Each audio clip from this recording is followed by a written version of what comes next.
नमस्कार दोस्तों, आप सभी का स्वागत है पेपर एनालिसिस पॉइंट के ऊपर और मैं हूं आपके साथ टिके सर। दोस्तों हम कर रहे थे आपकी तृतीय श्रेणी दय परीक्षा टास आधा टेस्ट सीरीज 2.0 टेस्ट का क्या कर रहे थे दोस्तों, हम एनालिसिस कर रहे थे। क्या कर रहे थे दोस्तों, हम एनालिसिस कर रहे थे यानी कि विश्लेषण कर रहे थे। और विश्लेषण की बात करें तो कौन से पार्ट का कर रहे थे दोस्तों, आपकी कॉमन पार्ट का। कौन से पार्ट का विश्लेषण कर रहे थे दोस्तों, आपकी कॉमन पार्ट का विश्लेषण कर रहे थे।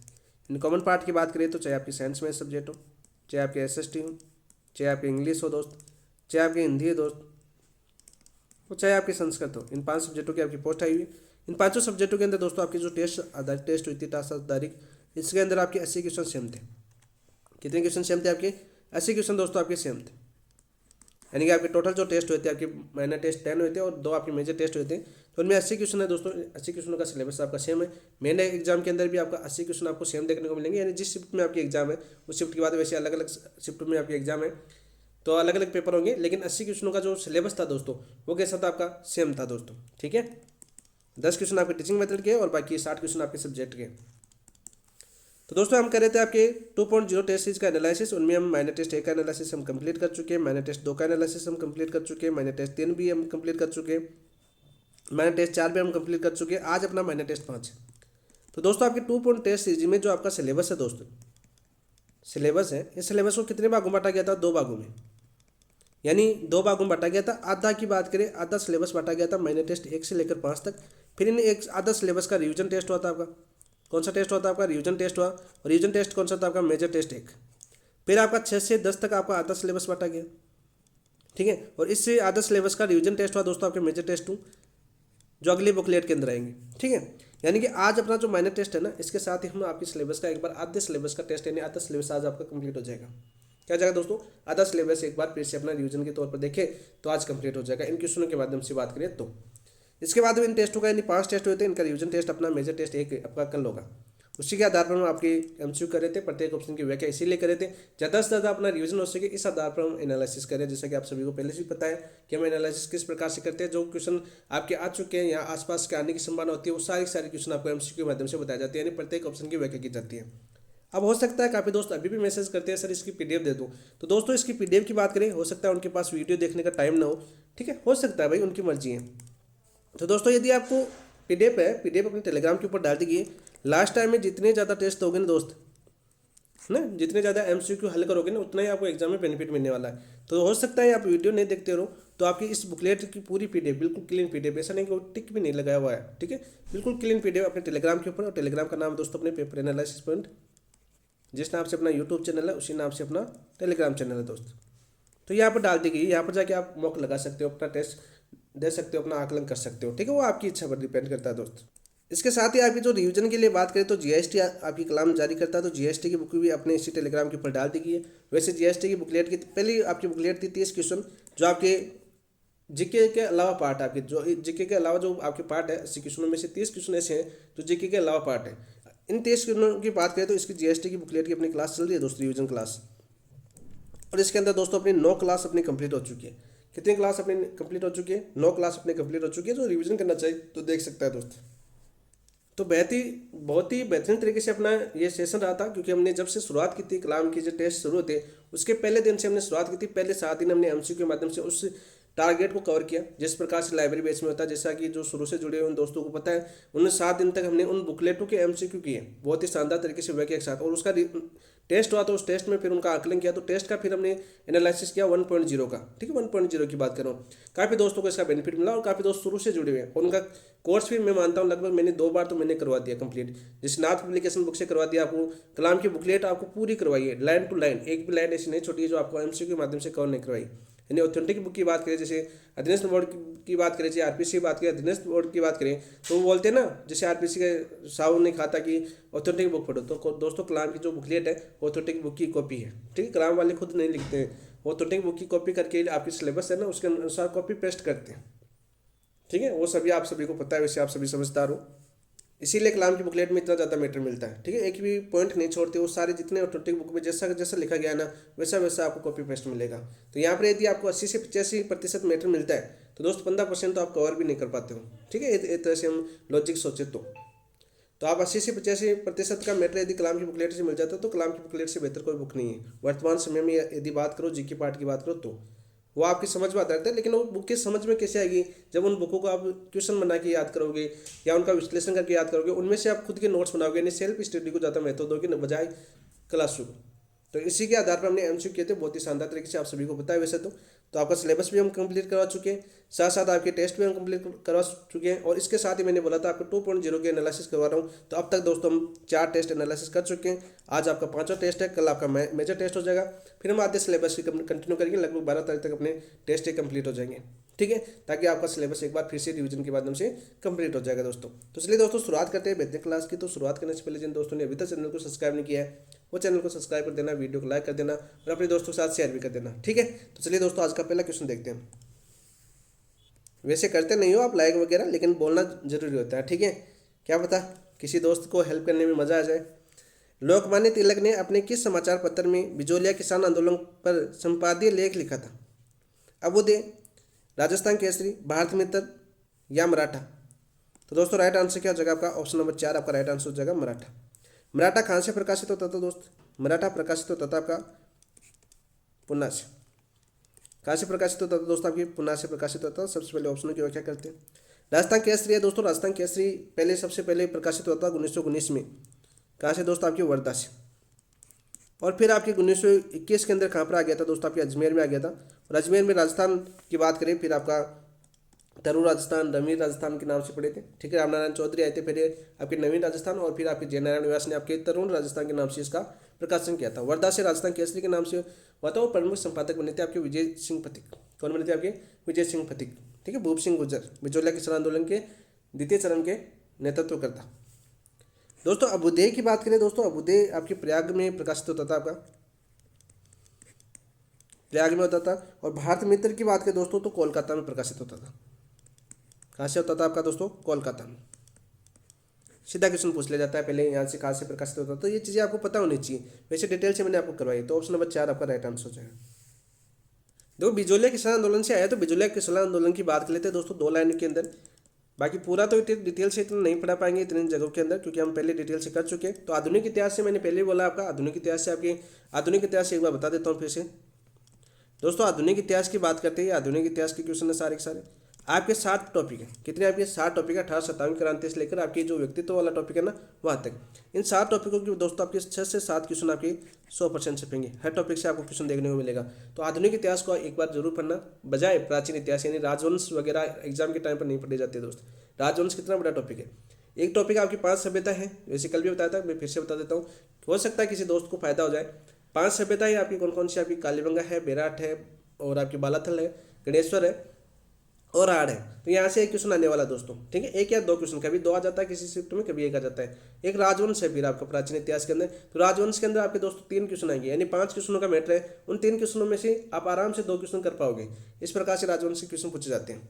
तो 5 क्वेश्चन, बाकी 6 क्वेश्चन आएंगे दोस्तों, वो आपके 6 से 7 क्वेश्चन। लास्ट टाइम साइंस वालों को छोड़ दीजिए, साइंस वालों के 9 क्वेश्चन पूछे थे, बाकी एसएसटी वालों के ज़्यादा पूछे थे, 11-12 क्वेश्चन पूछे थे। इतिहास की बात करें तो 9 से 11 क्वेश्चन हम औसत ले सकते हैं। तो बाकी के जो आपके 6-7 क्वेश्चन बचते हैं वो सारे के सारे आधुनिक इतिहास से आएंगे दोस्तों। कहाँ से आएंगे आपके? आधुनिक इतिहास से आएंगे। तो एक बार फिर से आपको बता देता हूँ। बिजोलिया किसान आंदोलन की बात करें, पृष्ठभूमि की बात करें दोस्तों, इसकी शुरुआत होती है आपकी, शुरुआत की बात करते हैं दोस्तों। शुरुआत होती है दोस्तों आपकी 1857 में। कब होती है दोस्तों? आपकी 1857 में ये शुरुआत हुई थी। और कब तक चला था दोस्तों? ये 1941 तक चला था। लगभग कितने वर्षों तक चला था दोस्तों? आपके 44 वर्ष। कितने वर्ष चला था आपका? 44 वर्ष। बिजोलिया आंदोलन के कारण क्या था दोस्तों, यानी शुरुआत होने का कारण क्या था? 84 प्रकार की लाग बाग। ये क्वेश्चन पूछा गया है, 84 प्रकार की लाग बाग। बाकी वैसे डिटेल से मैंने बताया, सारा क्वेश्चन अपनी प्लेलिस्ट बनी हुई है, वहाँ पर भी आप रिवीजन कर सकते हो। आधुनिक इतिहास का 2 बार रिवीजन करवा दिया, 2 बार आपका रिवीजन करवा दिया, क्योंकि मुझे पता था यहाँ से क्वेश्चन पूछे जाएंगे, तो बार बार रिवीजन करवाया मैंने। और बार बार जो दोस्त देख रहे थे उनको भी पता है चीज़ें। पर ये से क्वेश्चन देखे ना, उस वो दोस्त को सब समझता है वो लाटा कुंता। और भाई मेरे हिसाब से आप लोगों ने भी देखे होंगे। तो कारण था दोस्तों आपके बिजोलिया किसान आंदोलन का 84 प्रकार की लाग बाग व लाटा कुंता पर था। क्या थी? लाटा कुंता पर था। अभी भी देख सकते हो, ऐसी बात नहीं है, क्योंकि अभी भी 10 दिन आपके। तो आधुनिक इतिहास का रिवीजन कर सकते हो। 7 क्वेश्चन बहुत होते हैं दोस्त, और 7 में से यदि आप 5 में सही करते हो ना, तो अन्य विद्यार्थियों से बहुत आगे होंगे। और देख लेना, कितने चरण चले दोस्तों, चरण की बात कर लेता हूँ मैं। चरण में आपके 3 चले थे दोस्तों। तो दोस्तों आपके नेतृत्व बता देता हूँ। आपके फर्स्ट चरण था दोस्त, फर्स्ट चरण का नेतृत्व करता था दोस्तों आपके साधु सीताराम दास। कौन थे आपके? साधु सीताराम दास। दूसरे चरण में आपके साधु सीताराम दास ने किसको बुलाया था? आपके विजय सिंह फतिक, विजय सिंह फतिक। और सबसे ज़्यादा क्वेश्चन यहाँ से पूछा जाता है दूसरे चरण से।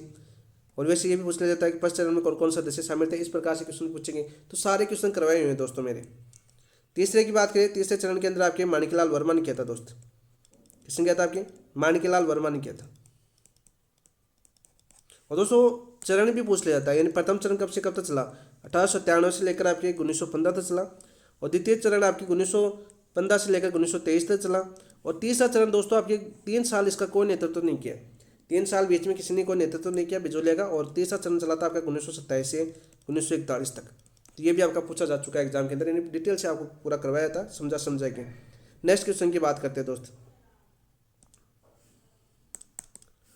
निम्नलिखित कथन ए व कारण आर पर विचार करें तथा कोट की सहायता से सही उत्तर दीजिए। कोट की सहायता से हमें उत्तर देना है दोस्त।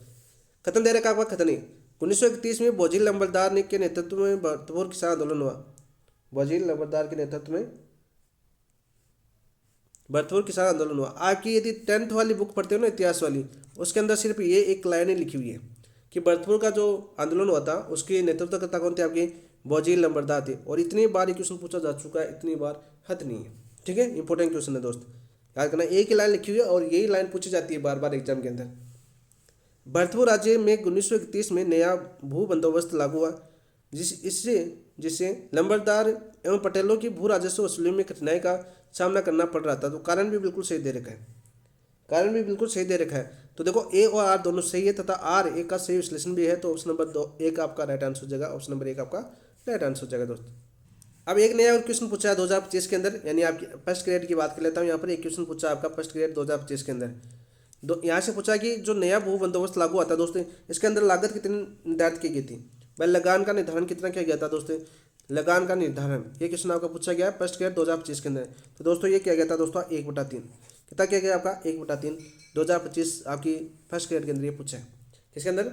आरपीएससी फर्स्ट ग्रेड 2025, जो आपकी जून के अंदर एग्जाम हुई थी ना, वहाँ पर। तो ये जरूरी नहीं कि दिनेश बोर्ड भी पूछ सकता है दोस्त, ये भी याद कर लेना। प्रीवियस ईयर क्वेश्चन तो आपको सारे आने चाहिए। तो ऑप्शन नंबर 1 आपका राइट आंसर हो जाएगा। नेक्स्ट क्वेश्चन की बात करते हैं दोस्त। निमुचड़ा हत्याकांड की जांच हेतु राजस्थान सेवा संघ द्वारा गठित जांच दल के सदस्य नहीं थे। अब निमुचड़ा हत्याकांड पूछा दोस्त।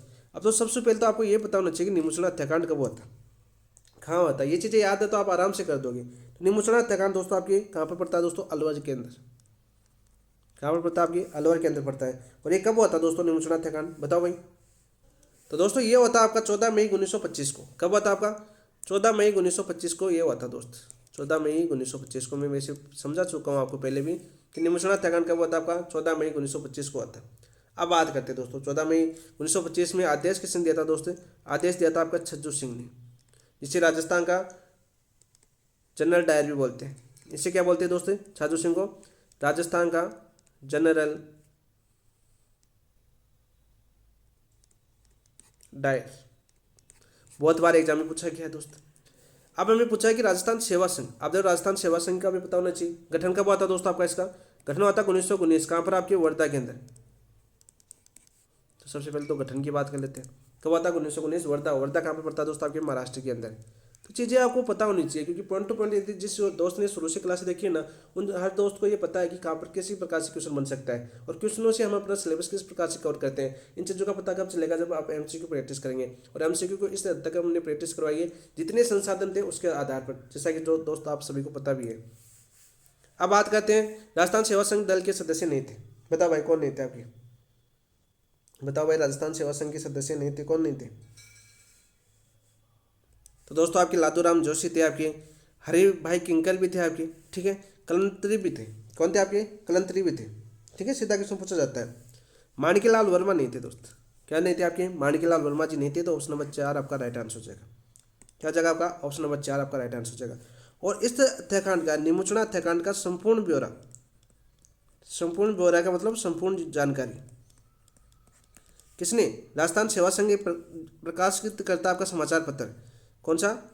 समाचार पत्र की बात करते हैं, सेवा सिंह की बात करें तो इसी की बात कर लेते हैं। कौन सा भाई दोस्त, बताओ भाई कौन सा समाचार पत्र है? अरे 1925 में कहाँ पर आ गया था? तरुण राजस्थान हो गया था 1925 में। जयनारायण व्यास इसके संपादक थे। तरुण राजस्थान, डेट देखिए याद कर सकते हो आप। जैसे 1925 आ रहा है ना दोस्त, क्योंकि 14 मई 1925 को था। 1919 में तो राजस्थान केसरी नाम था। 1921 के अंदर तो इसका नाम नवी राजस्थान पड़ा, और फिर आपकी 1923 के बाद में इसका नाम पड़ा तरुण राजस्थान। जयनारायण व्यास इसके मुख्य संपादक थे तरुण राजस्थान के। जयनारायण व्यास लिखना पड़ता है, हर चीज़ फिर से बता देता हूँ आपको। इसके अंदर दोस्तों पूरा ब्यौरा समाचार पत्र छापा था। कब छापा दोस्तों इसने, बताओ भाई? 31 मई 1925 को। 31 मई 1925 को छपा। हत्याकांड होता आपका 14 मई को, और अखबार में समाचार छपा कब आपका? 31 मई 1925 को। तो ये क्वेश्चन भी आपका पूछा जा चुका है एग्जाम के अंदर, ये भी याद कर लेना। इसके अलावा दोस्तों आपका एक अखबार और था आपका, कौन सा? आपका रियासत अखबार। सोमनेश जोशी का अखबार था ये आपका। सोमनेश जोशी थे इसके प्रतिपादक, कौन थे आपके? सोमनेश जोशी। रियासत, इस रियासत अखबार ने क्या बोला दोस्तों? आपके जलियांवाला बाग हत्याकांड बोला। इस हत्याकांड को किसकी उपाधि दी? जलियांवाला बाग हत्याकांड। बाग हत्याकांड बहुत बार एग्जाम पूछा जाता है। एग्जाम में महात्मा गांधी का भी नाम आता है, तो महात्मा गांधी ने जलियांवाला बाग हत्याकांड कहा था दोस्तों। अब देखो महात्मा गांधी का समाचार पत्र था कौन सा आपका? बताओ भाई कौन सा समाचार पत्र था महात्मा गांधी का? तो वो समाचार पत्र था दोस्तों आपका यंग इंडिया। कौन सा था आपका? Young India. इसका था दोस्त आपके महात्मा गांधी जी का। और इस समाचार पत्र में उन्होंने क्या कहा? इन्होंने जलियांवाला बाग से अधिक विभत्स बताया। जलियांवाला बाग से अधिक विभत्स बताया, यानी जलियांवाला बाग हत्याकांड महात्मा गांधी ने नहीं कहा था दोस्त, रियासत अखबार ने कहा था। ये क्वेश्चन आप देख सकते हो अधिकांश टीचरों के नोट्सों के अंदर ये पूछा जाता है कि महात्मा गांधी ने इसे जलियांवाला बाग के उपमा दी दोस्त। तो जलियांवाला बाग हत्याकांड की उपमा महात्मा गांधी ने दी थी दोस्तों, रियासती अखबार ने दी थी। सोमनेश जोशी का ये अखबार था कौन सा आपका? रियासत। रियासत अखबार कहाँ से प्रकाशित होता था दोस्तों? आपके दिल्ली से प्रकाशित होता था। कहाँ से? दिल्ली से। इसने कहा था जलियांवाला बाग हत्याकांड, तो इसको याद कर लेना। और इसमें इससे ज़्यादा विवश बताते हुए इसने डोरी क्या कहा इन्होंने? दोहरी डायर शाही कहा था दोस्त। दोहरी डायर शाही बताया इसने महात्मा गांधी ने। दोनों क्वेश्चनों में आप कन्फ्यूज होते हो, बहुत बार कन्फ्यूज होते हो, ऐसी बात नहीं है। तो ये दोस्तों ये चीज़ें याद करना इंपॉर्टेंट है, ये आपको अन्य विद्यार्थियों से एकदम आगे ले जाने में मदद करती है। और क्वेश्चन यहाँ से एग्जामिनर बार बार पूछता भी है। आधुनिक इतिहास से सीधे फैक्ट क्वेश्चन आएंगे आपके, ठीक है। कोर्ट वाले भी आएंगे दोस्तों, जैसे निमुचना हत्याकांड आएगा तो उसमें ये चीज़ें लिखी हुई आएगी कोर्ट वाले क्वेश्चन के अंदर भी। वर्तमान जो पैटर्न चल रहा है ना कोर्ट के अंदर, जैसे पूछ लेगा निमुचना हत्याकांड अलवर के अंदर 14 मई 1925 को हुआ था। इस समाचार पत्र के अंदर आपके रियासत समाचार पत्र में इसे जलियांवाला बाग हत्याकांड की उपाधि दी गई, और क्वेश्चन में लिखा होगा असत्य कथन बताइए, और इसके अंदर नीचे होगा आपका महात्मा गांधी ने यंग इंडिया में इसे जलियांवाला बाग हत्याकांड कहा था। तो कौन सा गलत होगा दोस्तों? महात्मा गांधी वाला गलत होगा, क्योंकि महात्मा गांधी ने जलियांवाला बाग हत्याकांड नहीं कहा था, रियासत अखबार ने कहा था। ठीक है, क्वेश्चन आपका पूछा जा चुका है अभी वर्तमान पैटर्न के अंदर, तो ऑप्शन नंबर 4 आपका राइट आंसर हो जाएगा। नेक्स्ट क्वेश्चन की बात करते हैं दोस्त, थोड़ा ज़्यादा बता दिया मैंने। डाबी गांव में हुई किसानों की सभा 1923 में गाडा रे जोरे मरदाओ नामक जोशीला गीत किसने गाया दोस्त? डाबी गांव का नाम सुनते आपको याद आना चाहिए कौन सा? डाबी हत्याकांड। कौन से आंदोलन से जुड़ा होता है आपका दोस्तों? बेगू या ब्रड किसान आंदोलन से। बूंदी या ब्रड किसान आंदोलन से, बेगू से नहीं आपकी, बूंदी या ब्रड किसान आंदोलन। ब्रड किसान आंदोलन की बात आनी चाहिए आपके सामने। कहाँ पर आता है दोस्तों? आपके बूंदी के अंदर। कहाँ पर आता है दोस्तों? बूंदी के अंदर। और इसके अंदर दोस्तों आपके इसी आंदोलन के अंदर आपके 2 अप्रैल 1923 को एक घटना घटती है। 2 अप्रैल 1923 को एक घटना घटती है, और उस घटना का नाम पड़ता है दोस्तों आपके डाबी हत्याकांड। क्या नाम पड़ता है दोस्तों आपके? डाबी हत्याकांड। और इस हत्याकांड में 2 हमारे किसान मारे जाते हैं। कौन आपके? बताओ भाई कौन मारे जाते हैं आपके? यानी शहीद होते हैं इसके अंदर, मारे नहीं जा सकते, शहीद नाम लेना पड़ेगा यहाँ पर। शहीद हो जाते हैं आपके कौन? नानक भील। ये तो नानक भील थे दोस्त अपने, और एक थे दोस्त आपके देवा गुजर। कौन थे आपके? देवा गुजर। और हमें क्वेश्चन पूछा कि गाडा रिजो रे मरदाओ, तो ये गाया था दोस्तों आपके नानक भील ने। किसने गाया था दोस्तों आपके? नानक भील ने गाया था। तो ऑप्शन नंबर 2 आपका राइट आंसर हो जाएगा। क्या हो जाएगा दोस्तों आपके? ऑप्शन नंबर 2 आपका राइट आंसर हो जाएगा। आप देखो दोस्तों यहाँ पर करपाजी ताखड़ और रूपाजी ताखड़ दे रखा है ऑप्शन में, तो ये नाम दोनों सुने हुए कि नहीं है आपके? सुने हुए दोस्त। कौन से कांड में थे आपके दोस्तों? ये कांड होता है आपका गोविंदपुरा हत्याकांड। गोविंदपुरा हत्याकांड, आप बताओ डेट कमेंट के अंदर कब हुआ था तो गोविंदपुरा हत्याकांड, बताओ भाई कब हुआ था आपका? 13 जुलाई 1923 को, 13 जुलाई 1923 को। और दो हमारे शहीद हुए थे दोस्तों आपके करपाजी और रूपाजी। कौन से आंदोलन से जुड़े हुए थे दोस्तों? करपाजी और रूपाजी कौन से आंदोलन से जुड़े थे आपके? बेगू किसान आंदोलन से, बेगू किसान आंदोलन। तो दोस्तों एक आंदोलन और करवा दिया आपको। यदि आपको प्रत्येक ऑप्शन की व्याख्या की ये पहले भी एनालिसिस किया हुआ 1.0 का, तो आपको एक दिक्कत नहीं आएगी क्योंकि हमने पूरी डिटेल से एक क्वेश्चन किया है। तो ये क्वेश्चन आपके लिए बहुत ईजी है, बहुत ईजी है, क्योंकि हमने सारे क्वेश्चन आपको करवाए, बहुत शानदार तरीके से याद करवाने का प्रयास किया गया था विभिन्न तथ्यों को जोड़ते हुए। नेक्स्ट क्वेश्चन की बात करते हैं दोस्त। नानक बिल के लिए आपके माणिकलाल वर्मा ने एक गीत भी लिखा था। कौन सा गीत लिखा था दोस्तों, बताओ भाई कौन सा गीत लिखा था? अरे अर्जी गीत लिखा था। माणिकलाल वर्मा ने कौन सा गीत लिखा था? अर्जी गीत, अर्जी गीत लिखा था किसकी याद में? नानक भील की याद में। ये क्वेश्चन भी बहुत बार छप चुका है आपके एग्जाम के अंदर। नेक्स्ट क्वेश्चन, बीकानेर किसान आंदोलन के संदर्भ में सही सम्मिलित नहीं है। बीकानेर किसान आंदोलन के संदर्भ में कौन सा सही सम्मिलित नहीं है दोस्त आपका? राजगढ़ आंदोलन। राजगढ़ आपकी कहाँ पर पड़ता है? शुरू के अंदर कुंभाराम आर्य, ये भी पूछा जाता है। और संपूर्ण बीकानेर रियासत का जो नेतृत्व किया था दोस्तों, वो भी कुंभाराम आर्य ने किया था। संपूर्ण बीकानेर का नेतृत्व लिख देता हूँ, वैसे समझ जाओगे आप। किसान आंदोलन का नेतृत्व किसने किया? आपके कुंभाराम आर्य। उदासर गांव की का आंदोलन देशराज ने किया था। उदासर आंदोलन का नेतृत्व ठाकुर देशराज ने नहीं किया दोस्त। देशराज की बात करें तो ये आपके सीकर आंदोलन से थे, सीकर आंदोलन से थे दोस्तों ये। ठाकुर देशराज कहाँ के थे दोस्तों? आपके भरतपुर के थे। कहाँ के थे? आपके भरतपुर के। तो आप बोलोगे सर फिर उदासर का किसने किया? तो दोस्तों उदासर का क्या था? आपके जीवन राम। तो उदासर का किसने किया दोस्तों? आपके चौधरी जीवन राम ने। चौधरी साहब थे आपके, कौन है? जीवन राम। तो बहुत क्वेश्चन पूछे जाते हैं, बहुत बार क्वेश्चन ये पूछे जाते हैं। तो गंग नहर आंदोलन आपके दरबार सिंह ने। दुधवा खरा आंदोलन हनुमान सिंह ने किया था दोस्तों, कहाँ पर? चूरू के अंदर। उस समय चूरू किसका हिस्सा था? आपका बीकानेर रियासत का हिस्सा था दोस्त। सीधा सीधा क्वेश्चन आपका पूछा जाता है, सीधा सीधा क्वेश्चन आपका पूछा जाता है दोस्त। नेक्स्ट क्वेश्चन की बात करते हैं, समझ में आ गया ना question? Next question option number 2, sorry option number 2 आपका राइट आंसर हो जाएगा। सम्मिलित नहीं है कौन सा आपका? Option number 2।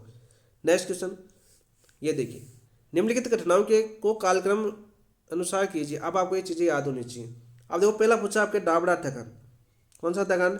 डाबड़ा ठकान। तो ये कौन से आंदोलन में होता है, यानी कहाँ पर होता है, ये पता होना चाहिए सबसे पहले तो। दोस्तों डाबड़ा पड़ता था आपका डीडवाना के अंदर। वर्तमान में डीडवाना कुछ समय नया जिला बन चुका है ना, तो डीडवाना के अंदर पड़ता था दोस्तों। कहाँ पर? डीडवाना। और डीडवाना कौन से आंदोलन से जुड़ा होता है? आपका मारवाड़ से। उस टाइम मारवाड़ से जुड़ा होता है, इसलिए मारवाड़ लिख रहा हूँ, ठीक है।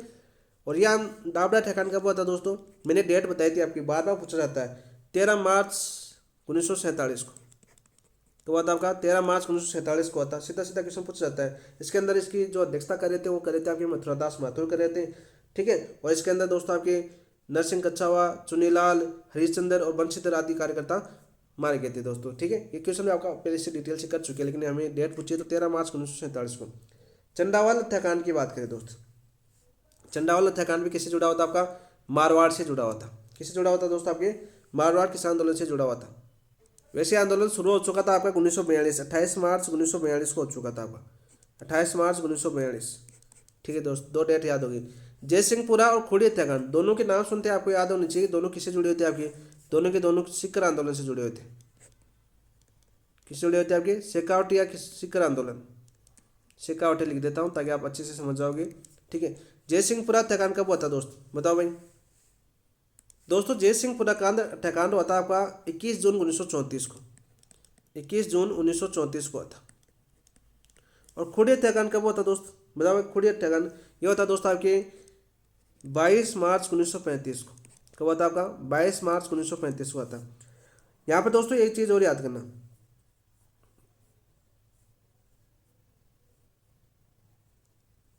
जयसिंहपुरा हत्याकांड से एक चीज़ पूछी जाती है कि एकमात्र ऐसा हत्याकांड था जिसमें जो सजाकार थे, यानी जो किया था, जिन्होंने आरोपी थे, उनको सजा मिली थी। जयपुर रियासत का एकमात्र ये मामला था।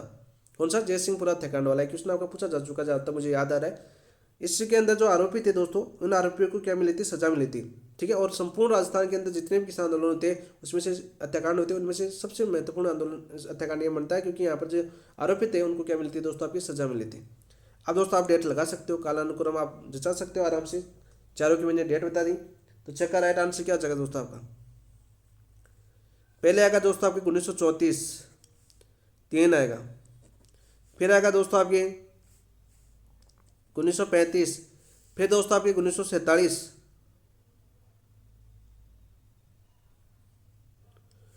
फिर 2 आएगा, और फिर आपका 42 और फिर 47 एक आ जाएगा।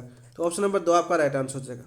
ऑप्शन नंबर 2 आपका राइट आंसर हो जाएगा। यहाँ पर मैं कंफ्यूज हो गया, ये भी दे रखा है दोस्तों, ये दोनों सही है आपके, 2 और 4 दोनों सही है। ठीक है, मैं सोचा ये 2 ऑप्शन सेम कैसे हैं, तो दोनों सही है अपनी तरफ से।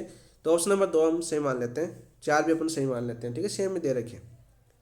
नेक्स्ट क्वेश्चन, सुमिलित करना है दोस्त, आप सुमिलित करना है दोस्त। आप देखो, माणिक्यलाल वर्मा, तो दोस्त अर्जी अभी नाम सुना था हमने, किसके लिए गाया था दोस्तों, आपके नानक बिल की याद में, बिल की याद में। और जैसे नानक बिल याद आता है दोस्तों, आपके डाबी हत्याकांड आपको याद आना चाहिए, और डाबी हत्याकांड याद आता है तो माणिक्यलाल का अर्जी गीत भी याद आता है। तो पहला 3 में हो जाएगा, तो पहला 3 इसमें है दोस्त, इसमें, तो पहला ऑप्शन और दूसरा ऑप्शन तो कैंसिल हो गया। ठाकुर देशराज, ठाकुर देशराज आपके भरतपुर के थे, लेकिन किसान आंदोलन की बात करें, ठीक है, तो यार राजस्थान संदेश लिखा था इन्होंने, सूची कौन सी थी, राजस्थान संदेश। कुंभाराम आर्य, कुंभाराम आपके दुधवा खरा, अभी देखा ना हमने, सॉरी दुधवा खरा कह रहे, बीकानेर आंदोलन की बात करें, बीकानेर का जो संपूर्ण क्षेत्र का आंदोलन किया था वो किसने किया था, आपके कुंभाराम आर्य ने, कुंभाराम आर्य ने नेतृत्व किया था। ठीक है, सीधा क्वेश्चन पूछा जाता है आपका, कुंभाराम आर्य। राजगढ़ आंदोलन भी आ सकता है मुख्य रूप से।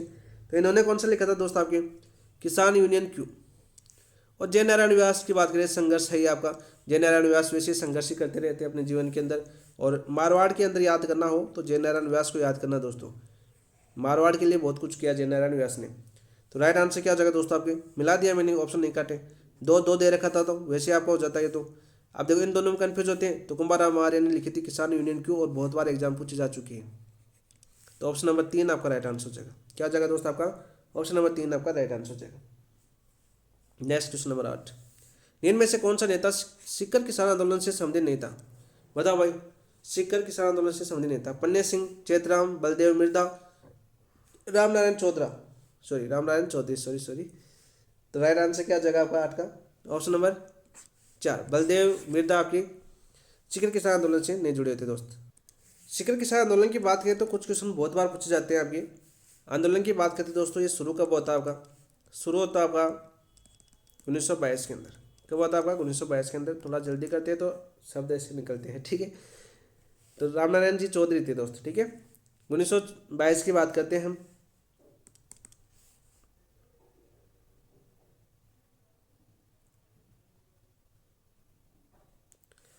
एकमात्र आंदोलन, एकमात्र आंदोलन जिसकी आवाज हाउस ऑफ कॉमन्स के अंदर उठी थी दोस्त। ब्रिटेन में क्या था आपका, हाउस ऑफ कॉमन्स,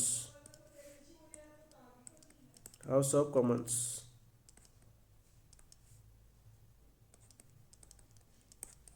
सीधा क्वेश्चन आपका पूछ लिया जाता है, यानी ब्रिटेन के अंदर जो केंद्रीय असेंबली थी उसके अंदर ये आवाज़ उठी थी दोस्त। ये क्वेश्चन आपका पूछा जाता है, आपका बहुत बार ये क्वेश्चन आपका पूछा गया है। इसके अलावा मैं मुख्य मुख्य डेट याद करवा देता हूँ आपको। जैसे आपकी जाट प्रजापति माएगी, जाट प्रजापति माएगी की बात करते हैं, ये दोस्तों कब होता है आपका सीकर के अंदर, आपके 20 जनवरी 1934 को, 20 जनवरी 1934 को होता है दोस्त। बहुत बार क्वेश्चन पूछा जाता है आपका। फिर दोस्तों आपके प्रथम महिला सम्मेलन, महिला सम्मेलन ये भी बहुत बार पूछा गया दोस्तों। ये होता है आपका 25 अप्रैल 1934 को। इसके अध्यक्ष कौन थी दोस्त, इसके अध्यक्ष थी आपकी किशोरी देवी। कौन थी आपकी, किशोरी देवी। और इसकी वक्ता कौन थी आपकी, उत्तमा देवी। 10,000 से ज़्यादा महिला सम्मेलन में भाग ली थी। और कहाँ पर होता दोस्त, ये कटराथल के अंदर, कटराथल वर्तमान में सेकाट यूनिवर्सिटी है ना, वहीं पर दोस्त पूछा जाता है। फिर दोस्तों आपके धापी दादी वाला याद आ रहा होगा आपका, कुंदन गांव, कुंदन गांव की आपकी धापी दादी, शॉर्ट में याद करवा देता हूँ मैं। ये दोस्तों आपके 25 अप्रैल, एक साल बाद इसके कुंदन हत्याकांड कब हुआ था आपका, 25 अप्रैल 1935 को हुआ था। 34 को तो महिला सम्मेलन हुआ था और 25 अप्रैल 1935 को कुंदन गांव हत्याकांड हुआ था। इसके बाद हम दोस्तों जैसे हम पढ़ चुके आपके खुड़ी हत्याकांड, कौन सा आपका, खुड़ी, अभी हमने पीछे किया ना खुड़ी हत्याकांड, ये भी किसी से जुड़ा होता है आपका 22 मार्च 1935 को। मुख्य मुख्य याद कर लेते हैं दोस्तों। हनुमानपुरा कांड, हनुमानपुरा कांड कब हुआ था दोस्तों आपके, बताओ भाई, हनुमानपुरा कांड कब हुआ था आपका, 16 मई 1934। इसके अलावा और भी याद करें हम, जैसे आपका जयसिंहपुरा हत्याकांड, जयसिंहपुरा कांड ये होता दोस्तों आपके 21 जून 1934 को, 21 जून 1934 को। सारे याद करवा दिए मैंने तो, ठीक है, क्योंकि सारी पूछी जाती है डेट, तो एक भी ऐसा नहीं छोड़ा हमने।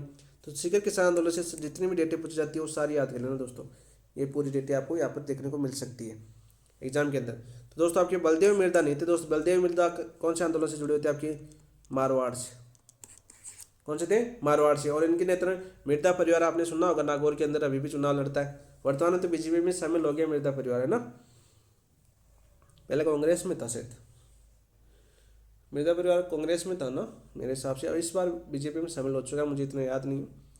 नेक्स्ट, पुनर्गठित जयपुर प्रजामंडल का प्रथम अधिवेशन किसके अध्यक्षता में आयोजित हुआ, पुनर्गठित जयपुर प्रजामंडल का प्रथम अधिवेशन किसके अध्यक्षता में, चिरंजीलाल मिश्र, कपूरचंद पाटनी, जमनालाल बजाज, हीरालाल शास्त्री। तो 9 का राइट आंसर क्या हो जाएगा दोस्तों आपका, ऑप्शन नंबर 3 आपका राइट आंसर हो जाएगा, जमनालाल बजाज। अब दोस्तों सबसे पहले बात करते हैं ये पुनर्गठित कब हुआ था दोस्त, पुनर्गठित होता आपके 1936 में, कब हुआ था आपका, 1936 में पुनर्गठित हुआ था। अब ऐसे पूछ ले जयपुर प्रजामंडल की स्थापना, दोनों साथ याद होने पड़ेंगे भाई, जयपुर प्रजामंडल की स्थापना पूछे आपको, मंडल की स्थापना पूछे दोस्त, तो स्थापना तो 1931 में हुई थी, और किसने की थी आपकी, कपूरचंद पाटनी की थी दोस्त, कपूरचंद पाटनी। दोनों क्वेश्चन पूछे जा चुके हैं, यहाँ पे याद कर लेना दोस्तों। लेकिन पुनर्गठन कब हुआ था, 1936 के अंदर होता है। और इसके अध्यक्ष किस कौन बने थे दोस्तों आपके, जमनालाल बजाज बने थे, ठीक है। उपाध्यक्ष कौन बने थे आपके, चिरंजीलाल मिश्र बने थे, पुनर्गठित प्रजामंडल के उपाध्यक्ष बने थे। सीधा क्वेश्चन पूछा जाता है। हीरालाल शास्त्री क्या बने थे दोस्तों आपके, सचिव बने थे, क्या बने थे आपके, सचिव बने थे, सीधा क्वेश्चन पूछा जाता है। और प्रथम अधिवेशन की बात करें दोस्त, प्रथम अधिवेशन कब होता होगा, प्रथम अधिवेशन होता है आपका 8 और 9 मई 1938 को। कहाँ पर होता है आपके, जयपुर के अंदर, कहाँ पर होता है अपने जयपुर के अंदर। और इसकी अध्यक्षता किसने की थी आपके, जमनालाल बजाज ने की थी। ऑप्शन नंबर 3 आपका राइट आंसर हो जाएगा। और हीरालाल शास्त्री से एक क्वेश्चन बहुत बार पूछा जाता है, कौन सा आपका, जेंटलमैन एग्रीमेंट, जेंटलमैन एग्रीमेंट, ये यहाँ से क्वेश्चन बहुत बार पूछा जाता है। यह होता है दोस्तों आपके 1942 में, कब होता है दोस्तों आपके 1942 के अंदर। इनके अलावा यहाँ से इनका क्वेश्चन पूछा जाता है आपका कुटीर पाठशाला से, ये क्वेश्चन ये पूछा जाता है इन्होंने शिक्षा के लिए किसकी स्थापना की थी, कुटीर पाठशाला की थी। ये क्वेश्चन में आपका बहुत बार पूछा जा चुका है। नेक्स्ट क्वेश्चन की बात करते हैं। सिरोही प्रजामंडल आंदोलन में भाग लेने वाली महिला नहीं थी, सिरोही प्रजामंडल में भाग लेने वाली महिला नहीं थी दोस्तों आपकी राम प्यारी बहन थी, आपकी रुक्मणी बहन थी, हिजा बहन थी, लेकिन विजया बहन भावसर नहीं थी। तो ऑप्शन नंबर 4 आपका राइट आंसर हो जाएगा। क्या हो जाएगा आपका, ऑप्शन नंबर 4। सिरोही प्रजामंडल की बात करें तो सिरोही प्रजामंडल की स्थापना राजस्थान से बाहर हुई थी, कहाँ हुई थी, राजस्थान से बाहर हुई थी 1934 के अंदर। राजस्थान के बाहर हुई थी आपकी बम्बई के अंदर, और बम्बई के अंदर इसकी स्थापना किसने की थी दोस्त, स्थापना की बात करें आपकी तो स्थापना की थी आपकी वर्दी शंकर त्रिवेदी ने, ठीक है। वर्दी शंकर भी आता है और भीम शंकर भी आता है दोस्तों, आपके भीम शंकर शर्मा भी थे। इन दोनों के द्वारा 1934 में की गई थी बम्बई के अंदर, राजस्थान से बाहर हुई थी इसकी स्थापना। सीधा क्वेश्चन आपका पूछ लिया जाता है, सीधा क्वेश्चन आपका पूछ लिया जाता है, ठीक है दोस्त। और सिरोही की बात करें आपके अब्रोड में होता है, सिरोही का अधिवेशन होता है दोस्तों आपकी कब होता है, 1941 के अंदर। कब होता है आपका, 1941 के अंदर ये अधिवेशन होता है जिसमें महिलाओं ने भाग लिया था। नेक्स्ट क्वेश्चन की बात करते हैं। निम्नलिखित में से सही सम्मिलित नहीं है, कौन सा सही सम्मिलित नहीं है। बीकानेर प्रजामंडल की स्थापना मेघाराम वेद ने की थी, बिल्कुल राइट। कहाँ पर की थी दोस्तों आपकी, कलकत्ता के अंदर। कहाँ पर की थी अपनी, कलकत्ता के अंदर की थी। कब की थी दोस्तों, 1936 के अंदर। कब की थी? 1936 में। बूंदी प्रजामंडल की स्थापना, बूंदी प्रजामंडल की स्थापना की बात करें दोस्तों तो आपकी ऋषि दत्त मेहता ने की थी दोस्तों। आपका ऐसा पूछा ना मैं, तो ऑप्शन नंबर 2 ही आपका राइट आंसर हो जाएगा। बूंदी प्रजामंडल की स्थापना की थी दोस्तों आपकी कांतिलाल ने। किसने की थी? कांतिलाल ने की थी। कब? 1931 के अंदर। तो फिर आप पूछोगे सर फिर ऋषि दत्त मेहता ने, ऋषि दत्त मेहता का नाम सुनते ही आपको कौन सा याद आना चाहिए भाई दोस्तों? बताओ भाई। अरे ऋषि दत्त मेहता ने किसकी स्थापना की थी? कौन से प्रजामंडल की स्थापना की थी? याद करो। सर मुझे कांतिलाल भी याद आ गया, क्योंकि देखो बूंदी प्रजामंडल की स्थापना कांतिलाल ने भी की थी और इन्हीं के साथ आपके ऋषि दत्त मेहता भी थे। ठीक है, कांतिलाल याद हो गया मुझे। कोटा प्रजामंडल की बात करें दोस्तों, कोटा प्रजामंडल की पंडित न्यूनूराम शर्मा ने की थी। किसने की थी? आपके पंडित न्यूनूराम शर्मा ने की थी। कब की थी दोस्तों इन्होंने स्थापना? न्यूनूराम शर्मा ने, इन्होंने की थी दोस्तों आपकी 1939 में। बांसवाड़ा प्रजामंडल की बात करें तो बांसवाड़ा प्रजामंडल की स्थापना की थी 1945 के अंदर। किसने की थी दोस्तों? आपके भूपेंद्र नाथ त्रिवेदी ने, भूपेंद्र नाथ त्रिवेदी ने की थी। और मांगीलाल बहवे ने किसकी स्थापना की थी दोस्तों? 1946 में झालावाड़ प्रजामंडल की, झालावाड़ प्रजामंडल की स्थापना की थी। ठीक है, तो ऑप्शन नंबर आपका 2 नहीं दोस्त, ऑप्शन नंबर 2 तो आपका सही है आपका, क्योंकि कांतिलाल मुझे याद आ गया क्योंकि इन्होंने स्थापना की थी कांतिलाल 1931 में, और ऋषि दत्त मेहता में भी बूंदी प्रजामंडल से थे दोस्त। तो ऑप्शन नंबर 4 आपका गलत हो जाएगा, क्योंकि बांसवाड़ा प्रजामंडल की स्थापना की थी भूपेंद्र नाथ त्रिवेदी ने 1945 के अंदर, और मांगीलाल बहवे ने स्थापना की थी 1946 में झालावाड़ प्रजामंडल की। नेक्स्ट क्वेश्चन की बात करते हैं दोस्त। आगे दोस्तों सुमिलित करना दोस्त, प्रजामंडल और स्थापना। शाहपुरा प्रजामंडल, भाई शाहपुरा प्रजामंडल की स्थापना थी 1938 के अंदर। कब हुई थी आपकी शाहपुरा प्रजामंडल की? 1938 के अंदर। किसने की थी? आपकी रमेश चंद्र ओझा, रमेश चंद्र ओझा। साथ साथ याद करते रहो। बीकानेर प्रजामंडल की स्थापना कब हुई थी दोस्त? 1936 के अंदर। किसने की थी? आपकी मेकाराम वेद, मेकाराम वेद ने की थी। झालावाड़ प्रजामंडल की अभिज्ञा हमने पीछे 1946 के अंदर। किसने की थी दोस्तों आपके झालावाड़ प्रजामंडल की स्थापना? मांगीलाल बहवे। अब देखो एक क्वेश्चन आ रहा है तो सारे क्वेश्चन आ जाएंगे। प्रतापगढ़ प्रजामंडल की 1945 में अमरतलाल पाठक, अमरतलाल पायक थे, सॉरी पाठक नहीं पायक। तो यहाँ पर राइट आंसर क्या हो जाएगा दोस्तों? आपका राइट आंसर हो जाएगा आपका 2, 1, 3, 4। ऑप्शन नंबर 2 आपका राइट आंसर हो जाएगा। क्वेश्चन नंबर 13, जयपुर में प्रजामंडल प्रोग्रेसिव पार्टी के संस्थापक कौन थे? जनरलाल बजाज, हीरालाल शास्त्री, चिरंजीलाल, देवी शंकर तिवारी। तो 13 का राइट आंसर क्या हो जाएगा आपका? चिरंजीलाल मिश्र। ऑप्शन नंबर 3 आपका राइट आंसर है। नेक्स्ट क्वेश्चन की बात करते हैं, क्वेश्चन नंबर 14, सरस्वती बोहरा का संबंध किस प्रजामंडल से था? बताओ भाई, सरस्वती बोहरा का संबंध किस प्रजामंडल से था? कोटा से, बीकानेर से, जोधपुर से या भरतपुर से? ये क्वेश्चन इंपॉर्टेंट है दोस्त, आज के लिए ऐसे क्वेश्चन पूछे जा रहे हैं, यानी प्रजामंडल के सभी सदस्यों का नाम याद होना चाहिए आपको। तो दोस्तों आपके भरतपुर प्रजामंडल से थे। ऑप्शन नंबर 4 आपका राइट आंसर हो जाएगा। और भरतपुर प्रजामंडल की स्थापना किसने की थी दोस्त? 1938 में स्थापना होती है भरतपुर प्रजामंडल की, और स्थापना की थी दोस्तों आपकी 1938 में। किसने की थी? बताओ भाई। कृष्णलाल जोशी, कृष्णलाल जोशी। और स्थापना कहाँ पर हुई थी दोस्तों? आपकी राजस्थान से बाहर हुई थी, गुरुग्राम, गुरुग्राम हरियाणा के अंदर। ठीक है, राजस्थान से बाहर वाले भी पूछ जाते हैं, जैसे बीकानेर की बाहर हुई, सिरोही की मुंबई हुई है। ठीक है, बीकानेर की कहाँ हुई है? आपकी कोलकाता। सिरोही कहाँ पर हुई? आपकी मुंबई के अंदर। और भरतपुर कहाँ पर हुई? आपकी गुरुग्राम के अंदर। यानी 3 ऐसे थे जो राजस्थान से बाहर हुई, और ऐसे पूछे जाए तो 4 ऐसे थे जिनकी स्थापना अपनी रियासत से बाहर हुई। यानी जैसलमेर की स्थापना कहाँ पर हुई थी आपकी दोस्तों? जोधपुर के अंदर हुई थी। ठीक है, सीधा क्वेश्चन पूछा जाता है। जोधपुर प्रजामंडल की स्थापना की बात करें तो जोधपुर प्रजामंडल की स्थापना कब हुई थी दोस्तों? बताओ भाई। मारवाड़ की आ जाएगी, यानी 1934 के अंदर। जय नारायण व्यास, जय नारायण व्यास। कोटा हम देख ही चुके दोस्तों आपके, कोटा हम देख ही चुके कब? 1939 पंडित नेनूराम, और बीकानेर हम देख ही चुके। ऑप्शन नंबर 4 आपका right answer. Next, Mewar Prajamandal का अस्थायी कार्यालय कहाँ रखा गया? मेवाड़ प्रजामंडल की डेट पूछी जाती है भाई।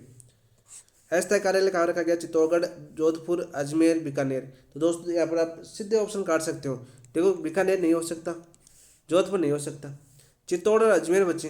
तो अस्थायी कार्यालय जहाँ पर है, यानी मेवाड़ उदयपुर राजधानी थी उस टाइम में, तो उदयपुर में है तो चित्तौड़ रखने की आवश्यकता नहीं थी। बच्चा कौन सा आपका? अजमेर।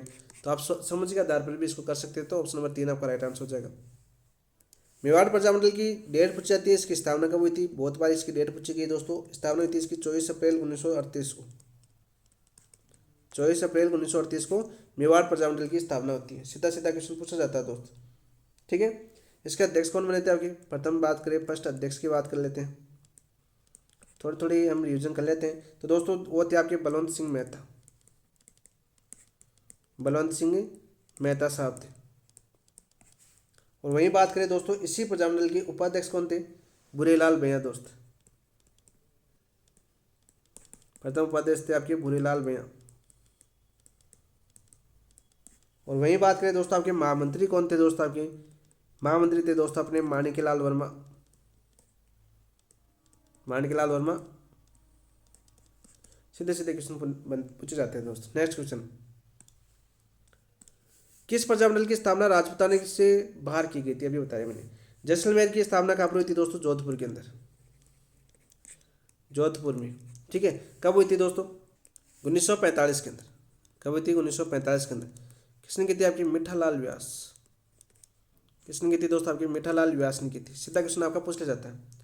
मेवाड़ की कब हुई थी दोस्तों? आपकी 24 अप्रैल 1938 को, मेवाड़ के अंदर ही हुई थी दोस्त। बीकानेर की आपकी कलकत्ता के अंदर हुई थी। कब? 1900 बताओ भाई 36 के अंदर। मैकाराम वेद। आज क्वेश्चन क्या पूछा है दोस्त हमें? राजपूताने से बाहर यानी राजस्थान से बाहर, जैसे समझ सकते हैं। तो कलकत्ता के अंदर हुई थी किसकी? बीकानेर की। ऑप्शन नंबर 3 आपका राइट आंसर हो जाएगा। और राजपूताने से बाहर पूछे तो दोस्तों ये सिरोही याद कर लेना। कौन सी? आपकी सिरोही, बम्बई के अंदर हुई थी दोस्त 1934 के अंदर। इसके अलावा एक याद करना है दोस्तों आपको, भरतपुर। भरतपुर की स्थापना हुई थी दोस्तों 1938 के अंदर। कहाँ पर? आपकी गुरुग्राम। हाल दोस्तों ये 3 रियासत ऐसी थी, सिरोही, भरतपुर और बीकानेर। इन यहाँ के प्रजामंडल की स्थापना हुई थी राजस्थान से बाहर, ठीक है। और ये जैसलमेर ऐसा था दोस्तों जिसकी स्थापना जोधपुर में हुई थी। यानी ऐसे पूछ लिया कि ऐसे कितने रियासतें के प्रजामंडल थे जिनकी स्थापना अपनी रियासत से बाहर हुई थी? तो 4 हो गए। और राजस्थान से बाहर हुई थी कितनी हो गई? आपके 3। दोनों क्वेश्चन आगे पूछे जा चुके हैं एग्जाम के अंदर, बहुत बार क्वेश्चन आए। नेक्स्ट क्वेश्चन की बात करते हैं दोस्त। मेवाड़ प्रजामंडल के निमंत्रण पर अखिल भारतीय देशी राज्य लोक परिषद का 7वां अधिवेशन कहाँ आयोजित हुआ था दोस्त? ये क्वेश्चन बहुत बार पूछा जा चुका है, बहुत इंपॉर्टेंट है। और इसकी अध्यक्षता आपके जवाहरलाल नेहरू ने की थी। ये क्वेश्चन भी आपको पूछा जा चुका है। तो दोस्तों उदयपुर के अंदर होता है। ऑप्शन नंबर 2 आपका राइट आंसर। और कब हुआ था दोस्तों? ये भी पूछा जा चुका है। तो ये दोस्तों आपका हुआ था 31 दिसंबर 1945 को, 31 दिसंबर 1945 व 1 जनवरी 1946। 1 जनवरी 1946 2 दिन चले थे। और इसकी अध्यक्षता किसने की थी दोस्तों? अध्यक्षता जवाहरलाल नेहरू ने की थी। किसने की थी? अपनी जवाहरलाल नेहरू। यानी आपकी बात करें मेवाड़ के अंदर निहानी क्यों ना हो, ठीक है, नेहरू फैमिली की कोई ना कोई सदस्य आएगी। ये ट्रिक मैंने आपको याद करवाया था ना, ठीक है। चाहे किरण देख लो, चाहे आपके इनकी लक्ष्मी बहन थी उनको देख लो, हर हिस्से में भाग लिया है। यानी जो भी अधिवेशन होते हैं हर अधिवेशन में भाग लिया दोस्तों। ऑप्शन नंबर 2 आपका राइट आंसर। नेक्स्ट, जयपुर राज्य का पहला मुकदमा, जयपुर राज्य का पहला मुकदमा जिसमें किसानों के हथियारों को सजा हुई। तो दोस्तों अभी देखा हमने जय सिंहपुरा हत्याकांड। कौन सा हमने? जय सिंहपुरा हत्याकांड। कब हुआ था? कमेंट में बताओ। यदि आपको डेट नहीं है, याद नहीं है तो दोस्त कमेंट में बताओ। अभी हमने किया था। सारे के सारे सारों की डेट बता दो आप। चारों ऑप्शनों की डेट बताओ भाई। जो नहीं बताएगा इसका मतलब उसकी तैयारी नहीं है। पीछे रिवाइज कर लेना, 2 मिनट पीछे काट के, ठीक है, क्योंकि सीधी डेट पूछी जाती है भाई। झालावाड़ में राजनीतिक चेतना हेतु 1923 में मित्र मंडल की स्थापना किसने की थी? मदन गोपाल, बाल गोविंद, मकबूल आलम या राम विलास। तो दोस्तों 19 का राइट आंसर क्या जगह आपका? वो की थी दोस्तों आपके बाल गोविंद ने। ऑप्शन नंबर 2 आपका राइट आंसर। नेक्स्ट, निम्नलिखित कथनों पर विचार कीजिए। चलो विचार करते हैं दोस्त। भोगीलाल पांडे के प्रयासों से 1944 में डूंगरपुर प्रजामंडल की स्थापना हुई। तो बिल्कुल सत्य बात है दोस्त। यानी डूंगरपुर प्रजामंडल की स्थापना कब हुई थी दोस्तों? 1944 में हुई थी। बिल्कुल सत्य बात है। किसने की थी दोस्तों? आपके भोगीलाल पांडे ने की थी। यानी एक लाइन से 3 क्वेश्चन तैयार होने। डूंगरपुर प्रजामंडल का प्रथम अधिवेशन 1946 में। भाई 1946 में आता क्या? बिल्कुल राइट, बिल्कुल सत्य बात है। तो सही कथन उत्तर चुनिए। तो पहला और दूसरा दोनों सत्य है। तो ऑप्शन नंबर 1 आपका राइट आंसर। नेक्स्ट क्वेश्चन की बात करते हैं दोस्तों। क्वेश्चन नंबर 21, जनगणना 2011 के अनुसार राजस्थान के निम्नलिखित में से कौन से जिलों के समूह में साक्षरता 56% से कम रही? यानी साक्षरता पूछिए दोस्तों। और साक्षरता मैंने बहुत शानदार तरीके से आपको याद करवाई थी। तो इसको एक बार फिर से समझ लेते हैं। राजस्थान की साक्षरता बात करें हम, साक्षरता में बात करें राजस्थान की, तो कितनी है दोस्त आपकी? वो पढ़ी थी हमने 66.1। कितनी पढ़ी थी? 66.1%। 2001 में कितनी थी दोस्त? 2001 में थी आपकी 60.4%। वृद्धि हुई, कमी हुई 2011 के अंदर? तो दोस्तों आपकी वृद्धि हुई। कितनी हुई आपकी? वृद्धि हुई। ये क्वेश्चन आपका पूछा जाता है दोस्तों, ठीक है। फिर दोस्तों मैंने क्रम बताया था आपका सर्वाधिक वाला। देखो हमने मैप के थ्रू याद करवाया था, तो मैप के थ्रू आपको याद करवाना चाहूँ मैं एक बार फिर से। तो हम अपन राजस्थान का मैप बना लेते हैं दोस्तों। ये अपना राजपूताना था छोटा सा, ठीक है, छोटा सा राजपूताना बनाते हैं दोस्तों। ये थोड़ा सा झालावाड़ को पूरा तो जाएगा, अरे पूरा चला गया, जैसा बनता है वैसा करते हैं। झालावाड़ के चक्कर में पूरा मैप चला गया। ये अपना धौलपुर हो गया, ये इधर होते हुए ये अपना राजपूताना था, ठीक है, जैसा बना। तो मैंने बताया था दोस्तों सर्वाधिक वाला, इधर सर्वाधिक लिखता हूँ मैं। देखो आपको सारी चीज़ें याद करवा देता हूँ अभी। सर्वाधिक बताता है यहाँ पर कौन सा है आपका? कोटा। कोटा, कोटा से अपन बस में बैठे थे। कोटा से कहाँ है दोस्तों आपके? जयपुर। कहाँ है आपके? जयपुर। लिखो क्या? जयपुर लिख देता हूँ। और जयपुर से हमें जाना था सीकर कलाम कोचिंग के अंदर, लेकिन हम कहाँ पूछ के दोस्तों? आधार क्लासेज के अंदर पूछ के झुंझुनू। लेकिन वापस कहाँ आना था दोस्तों? हमें वापस आना था सीकर। ये तो हो गया क्रम, ठीक है। यानी सर्वाधिक का क्रम हो गया आपका 1 2 3 नंबर पर झुंझुनू है, 4 नंबर पर सीकर। समझ गए होंगे दोस्तों। ये तो हो गया आपका सर्वाधिक, पूछा जाता है आपको। और सर्वाधिक इसके है तो कोटा की आपकी 76.6% है, 76.6% है। और जयपुर की आपकी 75 दोस्तों आपकी 5% है। ये क्वेश्चन पूछा जा चुका है कि 75 से ऊपर कितने जिलों की है? तो जयपुर और कोटा की। जैसे आपकी 56 से कम पूछा है तो 75 से अधिक कितनी हो जाएगी? 2 जिलों की हो जाएगी दोस्तों।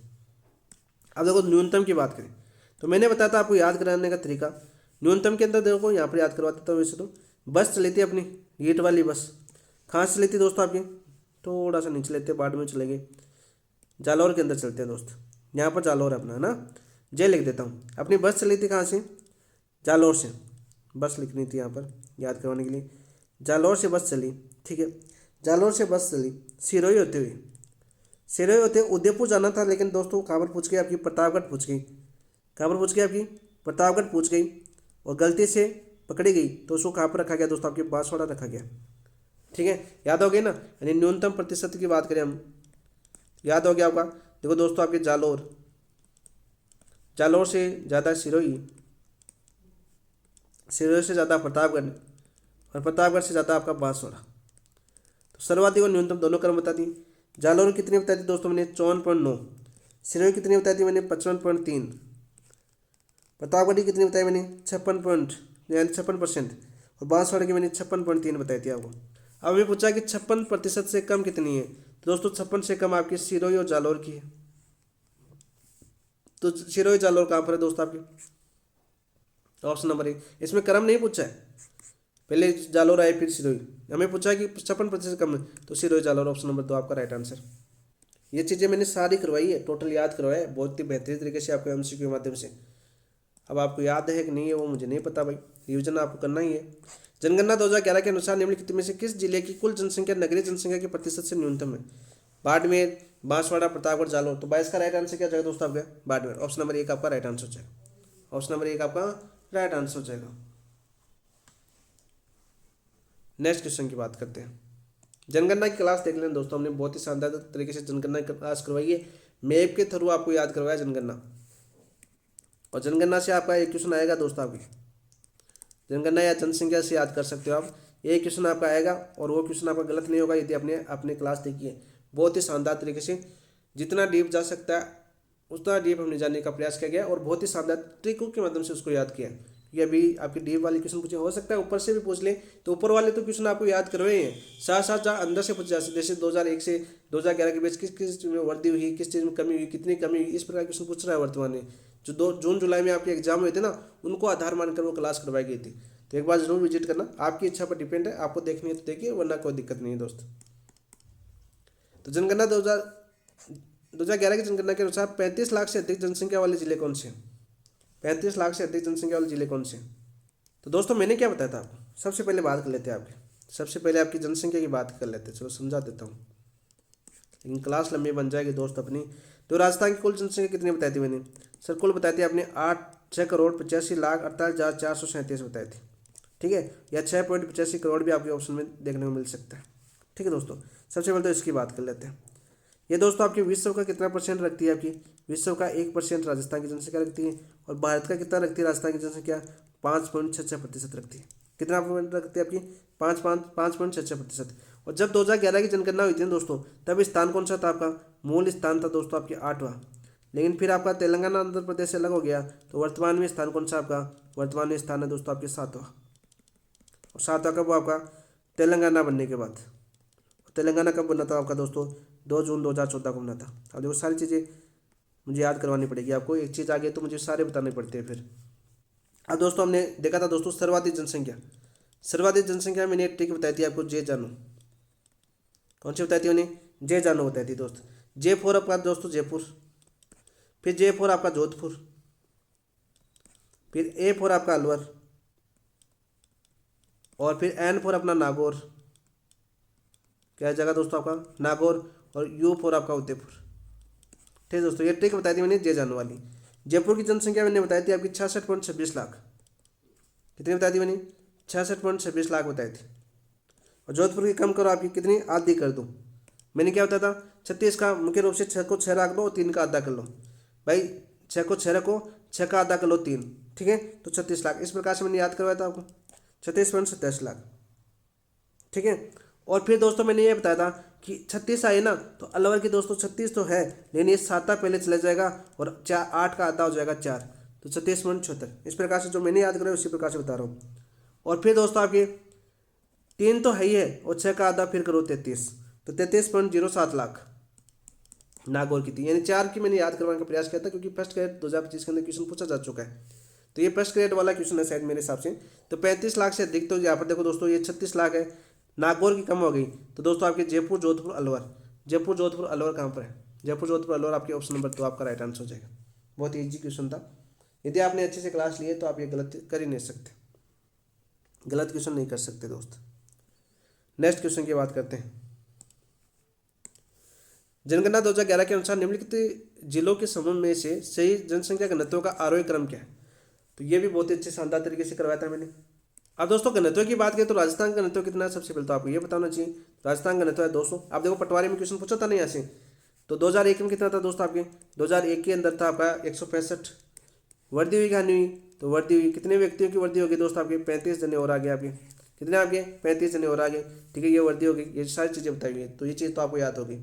हमें पूछा है कि जनसंख्या घनत्व का आरोही क्रम, वह सबसे ज़्यादा जनसंख्या कितना, तो मैंने बताया था आपका जबड़ा, ठीक है, क्या बताई थी मैंने, जबड़ा बताई थी, ठीक है। J four Jaipur, B four Bharatpur, D four Dausa, A four Alwar, ये बताई थी ना मैंने, ठीक है। फिर मैंने बताया था कि जयपुर और भरतपुर दो ऐसे हैं जिनका घनत्व आपके 500 प्लस है। क्या आपका 500 प्लस है। जयपुर में क्या करना है आपका 95 जोड़ना है, और भरतपुर में क्या जोड़ना है दोस्त आपका 3 जोड़ना है। यानी जयपुर का कितना है दोस्त आपके, जयपुर का आपका 595 और भरतपुर का कितना आपका 503।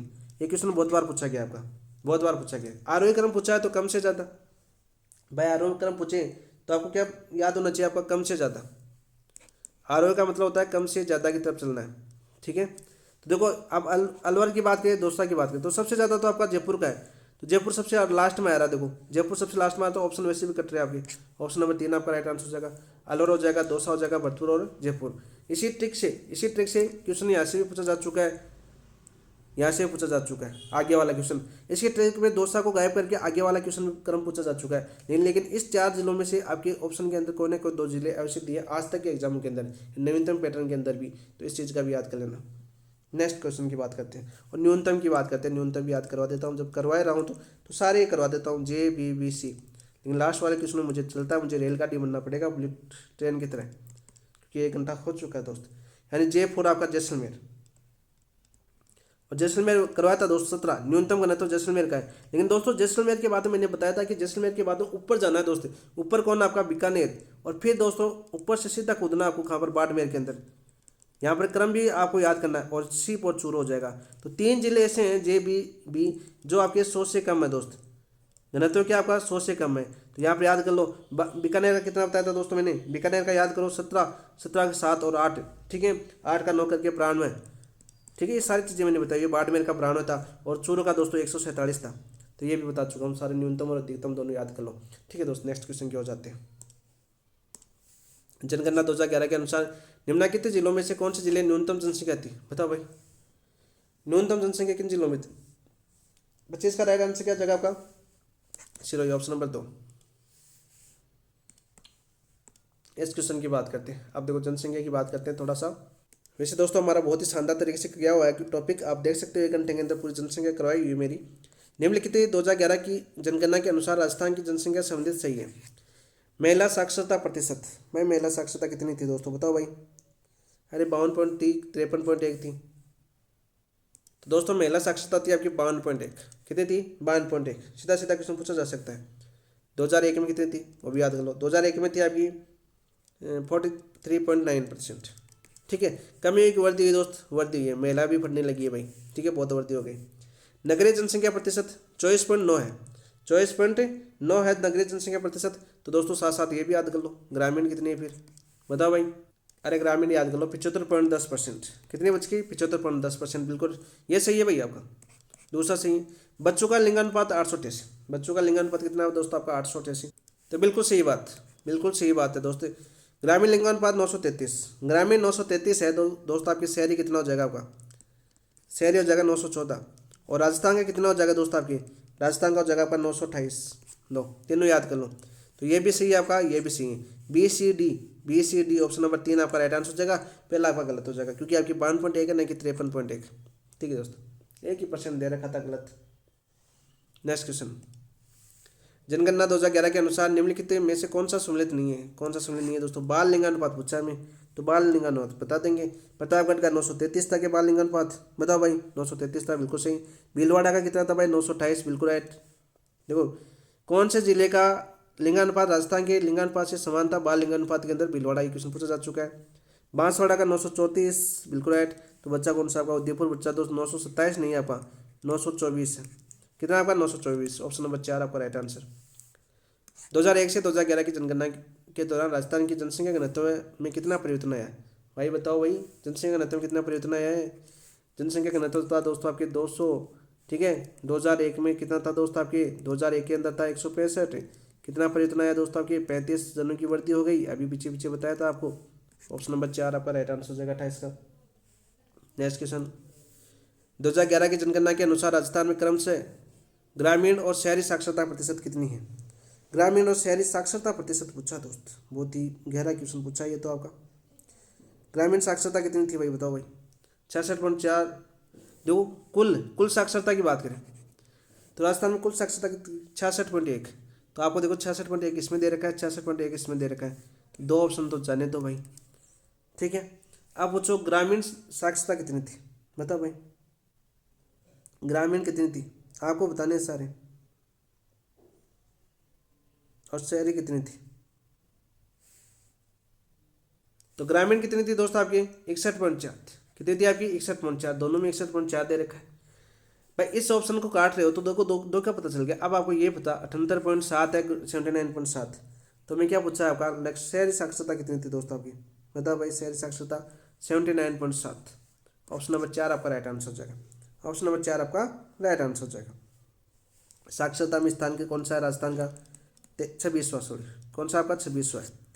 सीधा क्वेश्चन पूछा जाता है। सूची फर्स्ट को सूची सेकंड में सम्मिलित करना है दोस्त, करते हैं भाई फटाफट। सूची फर्स्ट को सूची सेकंड में सम्मिलित करो भाई। क्या क्वेश्चन दे रखा है? जिला दे रखा है 2011 की जनगणना के अनुसार, साक्षरता प्रतिशत दे रखा है। चलो भाई करते हैं। सीकर की बात करें तो साक्षरता का मैंने क्रम बताया था अभी। क्रम क्या पूछा था मैंने? क्रम बताया था सर्वाधिक का।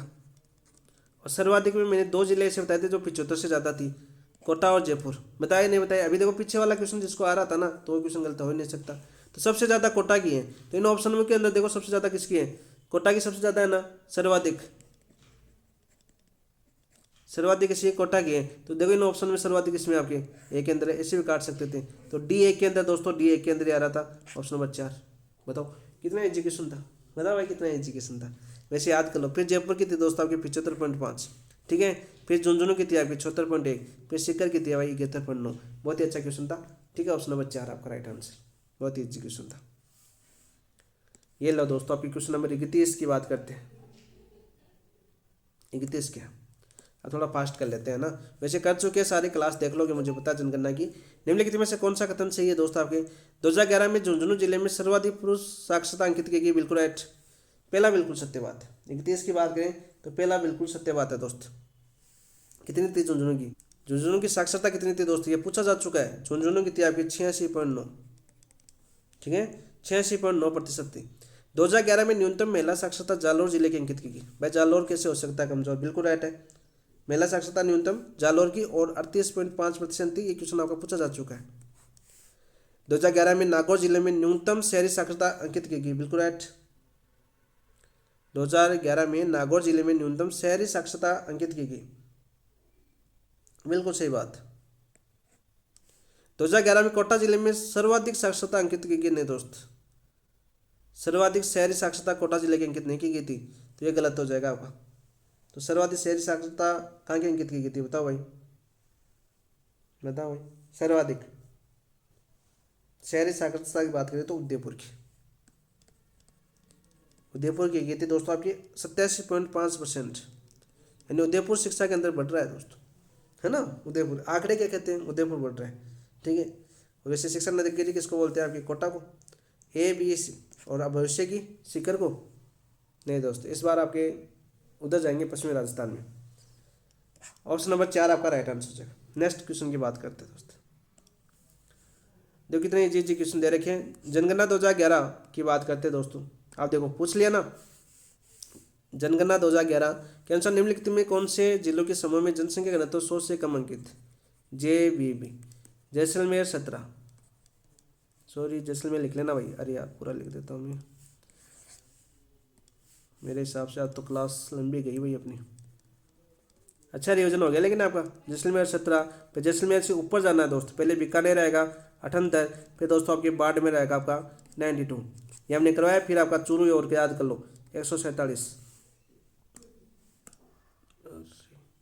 तो दोस्तों देखो जैसलमेर बीकानेर बाड़मेर, जैसलमेर बीकानेर बाड़मेर, देखो जोधपुर दे रखा है, इसमें क्रम नहीं पूछा। अच्छा मैं क्रम देख रहा हूँ, क्रम नहीं पूछा, सीधे जिले पूछे तो जैसलमेर बाड़मेर बीकानेर। ऑप्शन नंबर 4 आपका राइट आंसर क्या, बिल्कुल राइट, ठीक है। क्रम नहीं पूछा इसमें, यानी क्रम याद करना आपको, ये क्रम पूछा जाता है, आपको क्रम याद करना है, आपको हमेशा क्रम देखना है पहले। यदि ऑप्शन में भी क्रम दे रखा है कि नहीं दे रखा, वो बात की बात है।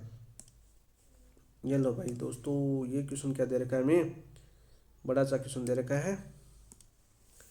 राजस्थान में जनगणना 2011 के अनुसार निम्नलिखित में से सही सम्मिलित है। 10 की वृद्धि दर कितनी है आपकी, उससे 10 की वृद्धि दर पूछी है आपकी 21.3% है। कितनी है आपकी, 21.3% है ना। 33 की बात करें भाई तो 21.3% है 10 की वृद्धि दर, तो दोस्तों एक में आ रहा है, तो ऑप्शन नंबर 2 आपका राइट आंसर। और आपकी ग्रामीण कितनी हो जाएगी दोस्तों आपकी 19%, और शहरी कितनी हो जाएगी 29%, 10 की वृद्धि दर। और सर्वाधिक की बात कर लो, सर्वाधिक बाड़मेर की है दोस्त, ये पूछा जाता है आपका। देखो बाड़मेर और जैसलमेर ऐसे 2 जिले हैं जिनकी 10 की वृद्धि दर 30+ है दोस्त। कितनी है आपकी, 30+ है। बहुत बार क्वेश्चन जैसलमेर, फिर से जैसलमेर नहीं लिखा भाई, क्या हो रहा है, जैसलमेर। वैसे मेरे पूरे कराए हुए हैं आपके क्वेश्चन, लेकिन मैं सोचा रिविजन ही कर रहे हैं तो कर लेते हैं फिर। जनगणना 2011 के अनुसार राजस्थान के कौन से जिले के जनसंख्या घनत्व में सर्वाधिक अंकों में वृद्धि की गई। सर्वाधिक अंकों में वृद्धि कौन से जिले में, बताओ भाई। भाई जयपुर में ये, भरतपुर में ये, दौसा में ये, कोटा के। वैसे घनत्व की बात करें सर्वाधिक जयपुर का, किसका था, जयपुर का 595 था दोस्त। कितना था आपका, 595 था। लेकिन हमने जिला पूछा कि सर्वाधिक वृद्धि, तो आप इसका मतलब क्या हुआ आपका, जयपुर को 2001 वाली याद होनी चाहिए, 471 थी। कितने अंकों की वृद्धि हुई, 124 अंकों की वृद्धि हुई। चलो यदि कलाम ने यहाँ तक पूछा तो हम एक कदम आगे जाते हैं, ठीक है, एक कदम आगे जाते हैं दोस्त। नेक्स्ट क्वेश्चन, जनगणना 2011 के अनुसार कौन से जिलों के समूह में जिलों का कुल आबादी में 0 से 6 आयु वर्ग की जनसंख्या का क्रम से अधिकतम व न्यूनतम प्रतिशत है। तो अधिकतम और न्यूनतम प्रतिशत पूछे दोस्तों, वो आपके जैसलमेर और श्रीगंगानगर। ऑप्शन नंबर 2 आपका राइट आंसर हो जाएगा, ऑप्शन नंबर 2 आपका राइट आंसर हो जाएगा।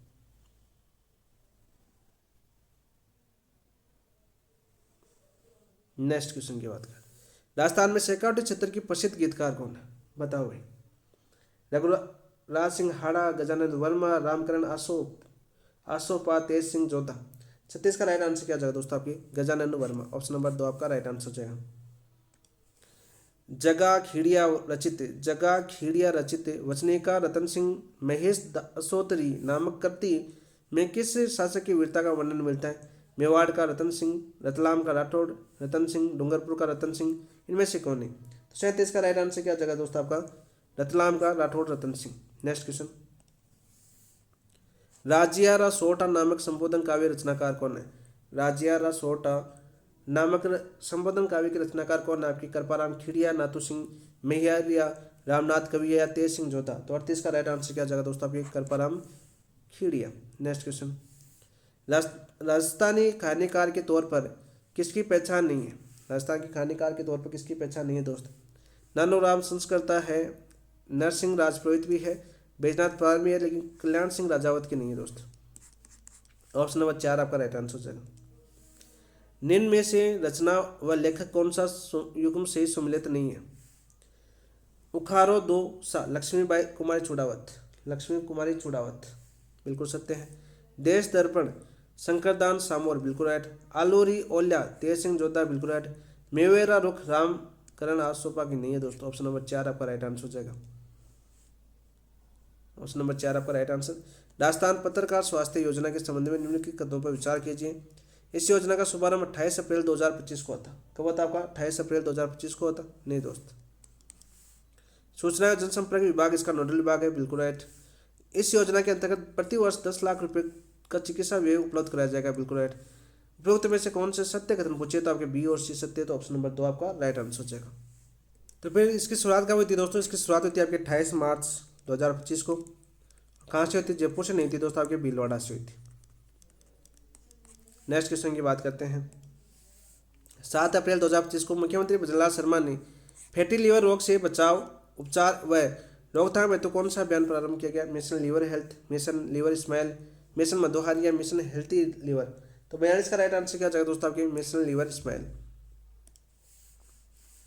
इंडिया स्किल रिपोर्ट 2025 के संबंध में निम्नलिखित कथनों पर विचार कीजिए। चलो विचार करते हैं। महिला रोजगार योग्यता उपलब्ध करवाने में राजस्थान देश का शीर्ष राज्य है। महिलाओं को रोजगार उपलब्ध कराने में राजस्थान देश का शीर्ष राज्य बिल्कुल राइट। 50% आरक्षण भी दे रहा भाई नहीं। वैसे आपकी बात करें, रोजगार उपलब्ध कराने में राजस्थान शीर्ष राज्य बिल्कुल सत्य है। राजस्थान का केवल उदयपुर शहर टियर 2 श्रेणी का रोजगार गंतव्य नहीं दोस्तों, आपके और भी शहर है, केवल उदयपुर ही नहीं है, आपका जयपुर भी है। तो सत्य कथन कौन सा था? केवल एक सत्य, ऑप्शन नंबर 1 आपका राइट आंसर। राजस्थान विधानसभा में वर्ष 2025-26 में गठित पिछड़ों वर्गों के कल्याण संबंधी समिति का अध्यक्ष किसे नियुक्त किया गया है? केशवराम चौधरी, अर्जुनलाल जिनगर, नरेंद्र बुडानिया या जितेंद्र कुमार गोठवाल। तो 44 का राइट आंसर हो जाएगा आपका option number 3 Narendra Budania. Next question की बात करते हैं। 26 से 27 अप्रैल association of small and medium newspapers of India का 31वां राष्ट्रीय अधिवेशन का आयोजित किया गया। हरिदेव जोशी पत्रकारिता एवं जनसंचार विश्वविद्यालय Jaipur, constitution club of Rajasthan Jaipur, Rajasthan विश्वविद्यालय जयपुर, राजस्थान इंटरनेशनल सेंटर जयपुर। तो 45 का राइट आंसर क्या जाएगा दोस्तों? Constitution club of Rajasthan Jaipur के अंदर। ऑप्शन नंबर 2 आपका राइट आंसर हो जाएगा। 31वां अधिवेशन association of small and medium newspapers of India. Lucknow में आयोजित 47वीं junior national girls handball championship में राजस्थान ने किस राज्य के साथ मिलकर संयुक्त रूप से कांस्य पदक जीता? उत्तर प्रदेश, महाराष्ट्र, हरियाणा, हिमाचल प्रदेश। तो किस राज्य के साथ मिलकर जीता है संयुक्त पदक है? वो जीता था आपके महाराष्ट्र के साथ। ऑप्शन नंबर 2 आपका राइट आंसर हो जाएगा 46 का। असम्मिलित युग्म की हमें पहचान करनी है। चलो करते हैं दोस्तों। केवाई माता आपका किन्नसेरिया डीडवाना कुचामन बिल्कुल राइट, पहला बिल्कुल सत्य बात है। दधिमती माता आपका गोठ मांगलोद नागौर के अंदर है बिल्कुल राइट। कौन सी ब्राह्मणों की कुलदेवी है दोस्तों? आपकी दादीच ब्राह्मणों की कुलदेवी है, कुलदेवी। काचरिया नाथ जी मंदिर किस संकट अजमेर के अंदर है बिल्कुल राइट। तो बच्चा कौन सा आपका? रंगनाथ जी मंदिर अजमेर के अंदर है, रंगनाथ जी मंदिर। ऑप्शन नंबर 4 आपका राइट आंसर हो जाएगा। नेक्स्ट क्वेश्चन की बात करते हैं दोस्त। टोंक जिले में स्थित डिग्गी कल्याण जी मंदिर किसको समर्पित है? शिव को, विष्णु को, ब्रह्मा को, सूर्य को। तो 48 का राइट आंसर क्या जाएगा दोस्तों? आपकी विष्णु को समर्पित है। ऑप्शन नंबर 2 आपका राइट आंसर। डिग्गी कल्याण जी का जो मेला है आपका टोंक के अंदर, डिग्गीपुरी का राजा, ठीक है, तो विष्णु को समर्पित है। ऑप्शन नंबर 2 आपका राइट आंसर हो जाएगा 48 का। 49 की बात करते हैं। निम्न में से किस स्थान पर रामानंदी संप्रदाय की रसिक पीठ का नाम आती है? आपके रेवासा सीकर याद आना चाहिए दोस्तों, आपके रेवासा सीकर। और इसके संपादक कौन थे आपके? वो संपादक या पत्रकार संस्थापक की बात करते हैं, पत्रकार थोड़ी था, ठीक है, संस्थापक की बात करते हैं। वो थे दोस्तों आपके अग्रदास जी। कौन थे आपके? अगरदास। देवासा सीकर ऑप्शन नंबर 2 आपका राइट आंसर हो जाएगा।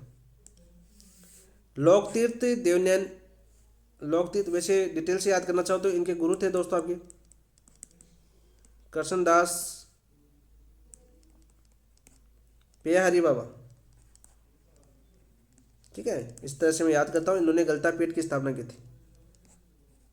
कहाँ पर की थी दोस्तों? जयपुर के अंदर। और इस अगरदास रसी संप्रदाय के लिए जयपुर महाराजा कौन थे? जिन्होंने, जय सिंह थे, जिन्होंने रामरासो ग्रंथ की रचना करवाई थी, रामरासो ग्रंथ। और दोस्तों ये सिर्फ राम को ही पूछते हैं। किसने करवाई थी आपकी? जय सिंह ने। कृष्ण भट्ट कलानिधि से। जय सिंह जयपुर के राजा थे, कृष्ण भट्ट कलानिधि से रामरासो ग्रंथ की रचना करवाई थी। कौन से संप्रदाय के लिए? देवासा वाले यानी रसिक संप्रदाय के लिए। ऑप्शन नंबर 2 आपका राइट आंसर हो जाएगा। इसमें राम को कृष्ण की भांति रसिक मानकर माधुर्य भाव से पूजा की जाती है। लोकतीर्थ देवयानी के संदर्भ में निम्न कथनों पर विचार कीजिए। ये सांबर जयपुर में स्थित है। इसे सब तीर्थों का मामा कहा जाता है। सब तीर्थों का मामा कहा जाता है भाई, बताओ भाई, मामा कहा जाता तो नहीं दोस्त, सब तीर्थों का मामा नहीं कहा जाता। ऑप्शन नंबर 1 आपका राइट आंसर हो जाएगा। नेक्स्ट क्वेश्चन, सूची फर्स्ट को सूची सेकंड में हम मिलान करते हैं। चलो भाई दोस्त, मंदिर भी आपके आज रिविजन हो जाएंगे सारे। धार्मिक स्थल दे रखे हैं, अवस्थित दे रखे हैं। देखो दोस्तों, मदन मोहन मंदिर, गोविंद देव जी मंदिर, गोकुल चंद्र जी मंदिर, द्वारकाधीश जी मंदिर। तो दोस्तों ये आपकी बात करें, ये एक मंदिर है, इसको छोड़ के और ये मंदिर को छोड़ के द्वारकाधीश और मदन मोहन। ठीक है, द्वारकाधीश तो आप राजसमंद काकरोली राजसमंद हो जाएगा। मैं ये बताना चाह रहा हूँ कि वल्लभ संप्रदाय संबंधित है। थोड़ा सा संप्रदाय बता देता हूँ यहाँ पर, जैसे मंदिर दिख रहा है ना, याद करवाते हैं। गोविंद देव जी बात करें आपके महापर के संप्रदाय, महापर के संप्रदाय से नहीं है गोविंद देव जी, आचार्य चैतन्य महाप्रभु, चैतन्य महाप्रभु देश के जनक। गोकुल चंद्र जी मंदिर की बात करें तो गोविंद देव जी आपका जयपुर में हो जाएगा। देखो चलो इसको करते क्वेश्चन को। देखो 4-2 के अंदर, तो इसके अंदर थे, इसके अंदर थे, दूसरा और तीसरा गलत। गोविंद देव जी जयपुर है, दूसरा 1 के अंदर, तो दूसरा 1 के अंदर इसमें है दोस्तों, और इसके अंदर दोस्तों 4 दे रखा, तो सॉरी इसमें भी 1 दे रखा है। अब देखो मदन मोहन जी कहाँ पर आपकी? करौली। ठीक है, करौली है, 2 हो जाएगा आपका। मदन मोहन जी कामन भरतपुर के अंदर भी है दोस्त, ये करौली के अंदर भी है। तो इसमें कन्फ्यूज होने वाली बात थी, क्या होने वाली बात थी आपकी? कन्फ्यूज होने वाली बात थी। लेकिन मदन मोहन कौन सी की बात कर रहा है? ये मदन मोहन भरतपुर वाले की बात कर रहा है, क्योंकि यहाँ पर दे रखा गोकुल चंद्रमा जी, तो ये दोस्तों आपके कहाँ पर है? करौली के अंदर।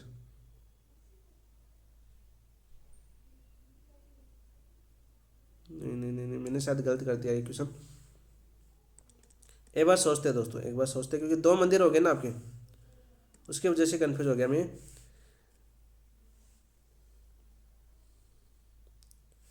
मदन मोहन जी करौली वाले पूछे, और आपकी गोकुल चंद्रमा जी दे रखा ना, ये आपकी कामन भरतपुर के अंदर, सॉरी कामन भरतपुर के अंदर। और कामन भरतपुर के अंदर एक आपका गोकुल, एक और है आपका मदन मोहन जी का मंदिर, एक और है कामन भरतपुर के अंदर भी है। ठीक है, ये भी पूछा जा सकता है। तो राइट आंसर तो दोस्तों क्या हो जाएगा आपका? 3 हो जाएगा, 3 1 4 2, यदि कलाम के अनुसार माने तो, क्योंकि ऑप्शन भी तो काटने हैं ना में, क्योंकि 2 मंदिर आपके मदन मोहन जी के, एक कामन भरतपुर के अंदर भी है, करौली के अंदर भी है, तो दोनों कन्फ्यूज मत हो जाना दोस्तों। ठीक है, तो ऑप्शन देख लेना एक बार थोड़े ध्यान से। गोकुल चंद्रमा जी आपका कानून भरतपुर के अंदर है, तो ये आपका राइट आउट जाएगा, क्योंकि ऑप्शन कट जाएगा फिर। ऑप्शन नंबर 3 बहुत ही अच्छा सोचने वाला क्वेश्चन दिया है भाई कलाम ने। देलवाड़ा के जैन मंदिर समूह में निम्नलिखित में से कौन सा मंदिर शामिल नहीं है? देलवाड़ा के जैन मंदिर कहाँ पर है दोस्तों आपके? बताओ सबसे पहले कमेंट के अंदर ये बताओ, देलवाड़ा के जैन मंदिर कहाँ पर है? सिरोही के अंदर है।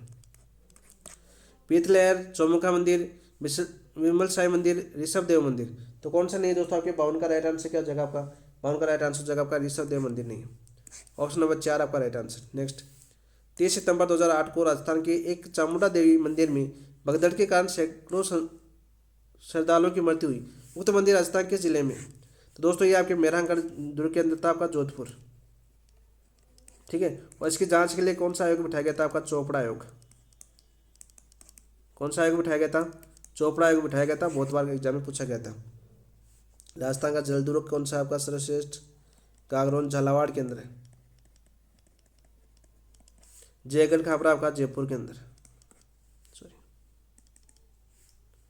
जयपुर के अंदर है। और किसी भी भारी, कोई भी भारी आक्रमण नहीं हुआ दोस्तों इसके ऊपर, कोई भी भारी आक्रमण नहीं हुआ। अब सारे क्वेश्चन ही करवा देता हूँ जब विश्लेषण नहीं कर रहे हैं। राजस्थान का प्रकाश स्तंभ किस दुर्ग में स्थित है? प्रकाश स्तंभ किस दुर्ग में स्थित है? आपकी जयगढ़ दुर्ग के अंदर स्थित है दोस्त। सीधा क्वेश्चन पूछा जाता है। एशिया की सबसे बड़ी बाण है जय बाण, कौन से दुर्ग में स्थित है? आपकी तोप की बात करें जय बाण तो जयगढ़ दुर्ग के अंदर स्थित है। जो आमेर की कछुआ राजवंश है उनकी संकट कालीन दुर्ग कौन सा था आपका? जयगढ़ दुर्ग। नेक्स्ट क्वेश्चन, गर्भ गुंजन, कड़क बिजली, ये सारे टॉपिक कहाँ पर आपके मेहरानगढ़ दुर्ग के अंदर। बनदेवरा शिव मंदिर 12 की बात कर रहा है, ऐसा तक तुमने बताना हमें। ये 12 जिले के रामगढ़ में स्थित है, तो पहला तो बिल्कुल सही है दोस्त, पहला तो बिल्कुल सही है। इन्हें राजस्थान का खजुराहो कहा जाता नहीं दोस्त, इन्हें राजस्थान का खजुराहो नहीं कहा जाता। ठीक है, राजस्थान का खजुराहो किसे कहा जाता है? आपकी किराडू मंदिरों को, किराडू मंदिर जो आपकी कहाँ पर, आपकी बाड़मेर के अंदर। पंचायतन शैली निर्मित है, यह मंदिर 10वीं सदी में मेघवंशी राजा मलय वर्मा द्वारा बनाया गया था। बिल्कुल राइट, ऑप्शन नंबर 2 आपका राइट आंसर हो जाएगा, ऐसा कथन की बात करें। नेक्स्ट क्वेश्चन, ख्वाजा मोइनुद्दीन चिश्ती की दरगाह किस जिले में स्थित है? मोइनुद्दीन चिश्ती की बात करें तो अजमेर। चिश्ती समुदाय की बात करते हैं, खंजरी गांव से आए थे आपके 1192 के अंदर, और अजमेर को पूरा कवर कर लिया। यदि किसी विद्यालय प्रबंधन समिति की साधारण सभा में 120 सदस्य हैं तो उस स्थिति की साधारण सभा का कोरम पूरा करने के लिए न्यूनतम कितने सदस्य उपस्थित होने जरूरी है? कल मैंने बताया था कितनी कोरम है भाई, बताओ साधारण सभा की, कल परसों आपको क्लास करवाई है। तो दोस्तों कितनी हो जाएगी दोस्तों, बताओ भाई, 1/3 या 1/4? 30 होंगे दोस्तों। कितने होंगे आपके? 30 सदस्य होंगे।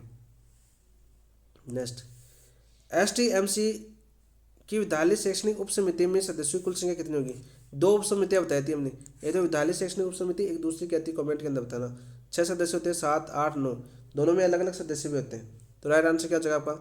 57 के अंदर 8 सदस्य होते हैं, एक में कितने होते हैं आपके? कम होते हैं दोस्तों। इससे विद्यालय प्रबंधन समिति की कार्यकारिणी की बैठक प्रतिमा कब आयोजित की जाती है?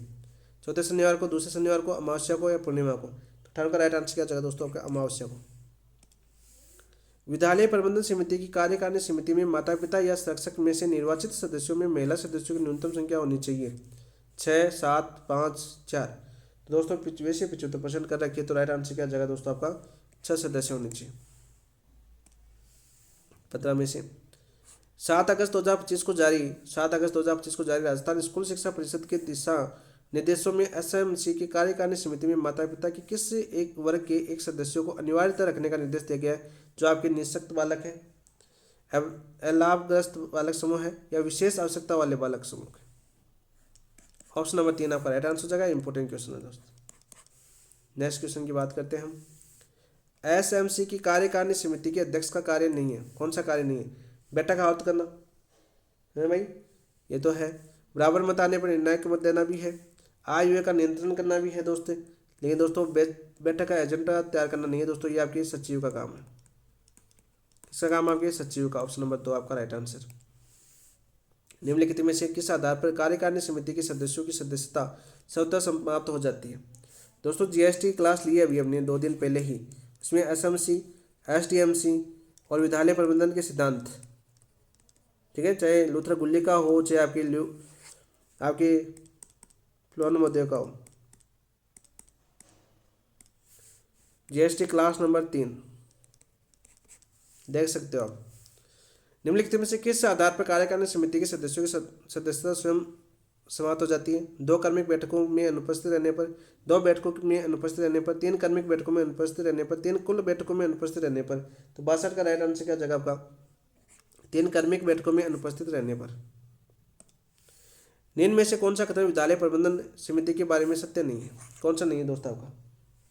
विद्यालय के पड़ोस में लोगों को बालकों के अधिकारों के विषय में सरल तरीके से बताना बिल्कुल है।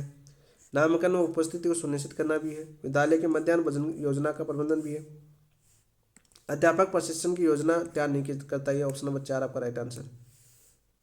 राजस्थान के संदर्भ में विद्यालय प्रबंधन समिति SMC की कार्यकारिणी समिति का सदस्य सचिव कौन होगा? प्रधानाध्यापक या संस्था प्रधान? ऑप्शन नंबर 1 आपका राइट आंसर हो जाएगा। 65 की बात करते हैं दोस्त।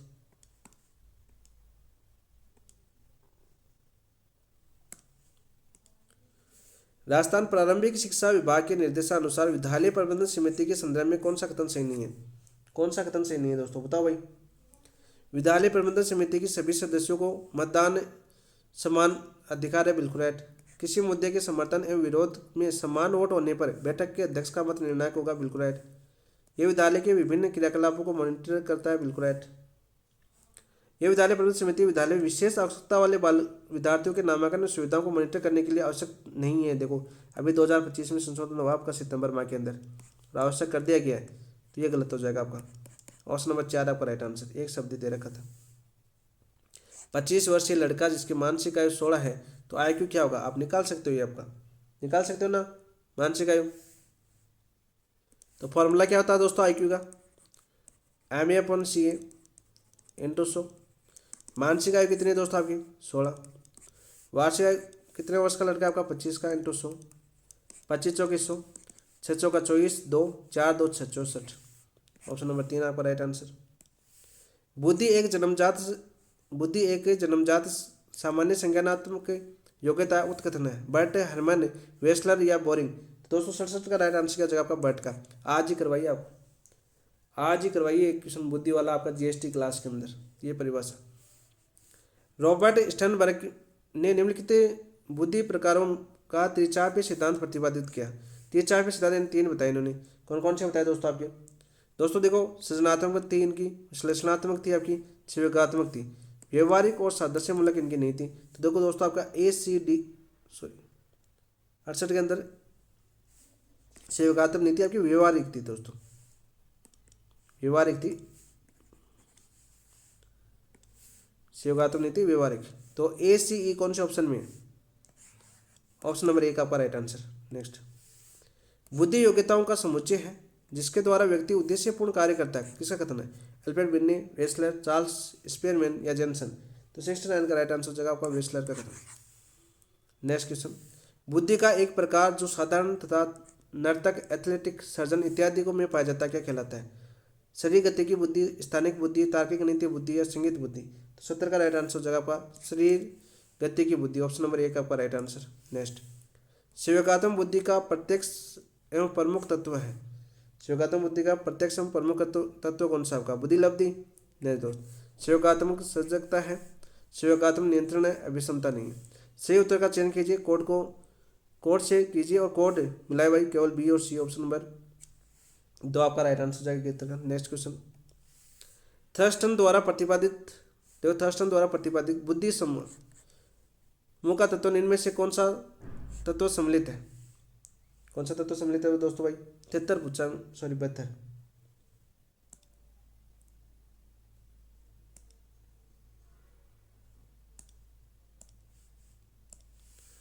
शब्द प्रवाह क्षमता, स्मृति क्षमता, आगमनात्मक तर्कणा, निगमनात्मक तर्कणा नहीं है दोस्त। 1 2 3 आपका राइट आंसर हो जाएगा, ऑप्शन नंबर 3। बुद्धि में बहुकारक सिद्धांत, बहुकारक सिद्धांत किसका था भाई? थॉर्नडाइक, मुझे भी याद इतने तो। के अनुसार एक गुणधर्म जो किसी कुल एक स्तर पर आने वाली परिस्थितियों में से है जिन पर प्रतिक्रिया की जाती है वो कहलाता है स्तर, सीमा, क्षेत्र या गति? बताओ भाई, आज करवाया क्वेश्चन भी क्षेत्र कहलाता है। आज मैंने क्वेश्चन करवाया था GST के अंदर, वो परिवेश का क्वेश्चन था आपका स्तर पर, परिवेश या क्वेश्चन था दोस्त स्तर वाला। आज GST का क्वेश्चन करवाया था मैंने MCQ क्लास के अंदर। आज बुद्धि करवाई थी आपकी साइकोलॉजी का, दूसरा पार्ट था आज।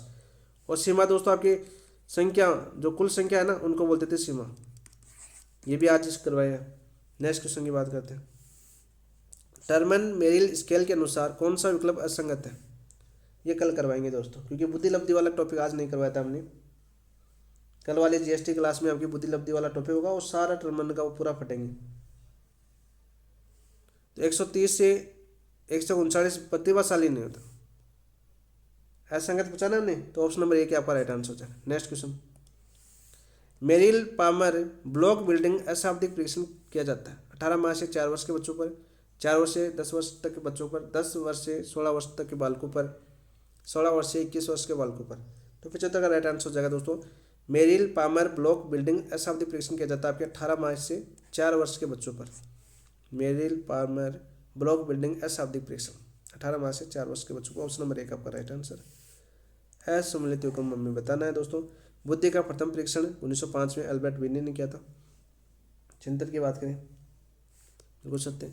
बुद्धि परीक्षण के प्रथम संशोधन 1908 के अंदर होता है। आईक्यू का संप्रदाय खोज 1916 में नहीं हुई थी दोस्तों। ऑप्शन नंबर 3 आपका राइट। मानसिक आयु की संप्रदाय खोज 1908 के अंदर हुई थी।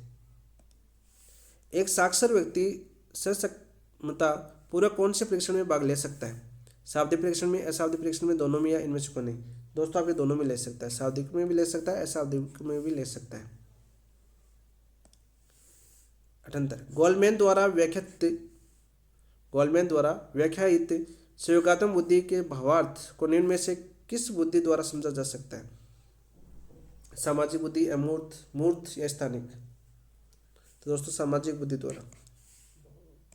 नेक्स्ट, रेवंस प्रोग्रेसिव मैट्रिसेज के संबंध में असत्य कथन बताना। इसे संस्कृति मुक्त परीक्षण कहा जाता है। संस्कृति मुक्त परीक्षण कहा जा सकता है, बिल्कुल राइट। ये अमूर्त तार्किक क्षमता का मापन करता है। किसका? अमूर्त तार्किक क्षमता का मापन करता है, बिल्कुल राइट। इसके बच्चों और वयस्कों के लिए अलग प्रारूप है। बच्चों और वयस्कों के लिए अलग प्रारूप है। तो इनमें से कोई भी दोस्तों असत्य कथन नहीं है। तो ऑप्शन नंबर 4 आपका राइट आंसर होगा। सारी सही है। और लास्ट क्वेश्चन देखते हैं दोस्तों आपके। गिलफोर्ड का कौन सा सिद्धांत आपका? त्रिआयामी सिद्धांत कि सही प्रकोष्ठ समूह का चुनाव कीजिए एवं जो एक आयाम से संबंधित है। आज जी करवाइए क्वेश्चन आपको। तो दोस्तों कौन से? संज्ञा, निकाय, मूल्यांकन, दृश्य, स्मृति, अभिलेख, वर्ग या संबंध, पद्धति, रूपांतरण या आशय। तो दोस्तों वो आपका संबंध, पद्धति, रूपांतरण, आशय। ऑप्शन नंबर 3 आपका राइट आंसर हो जाएगा।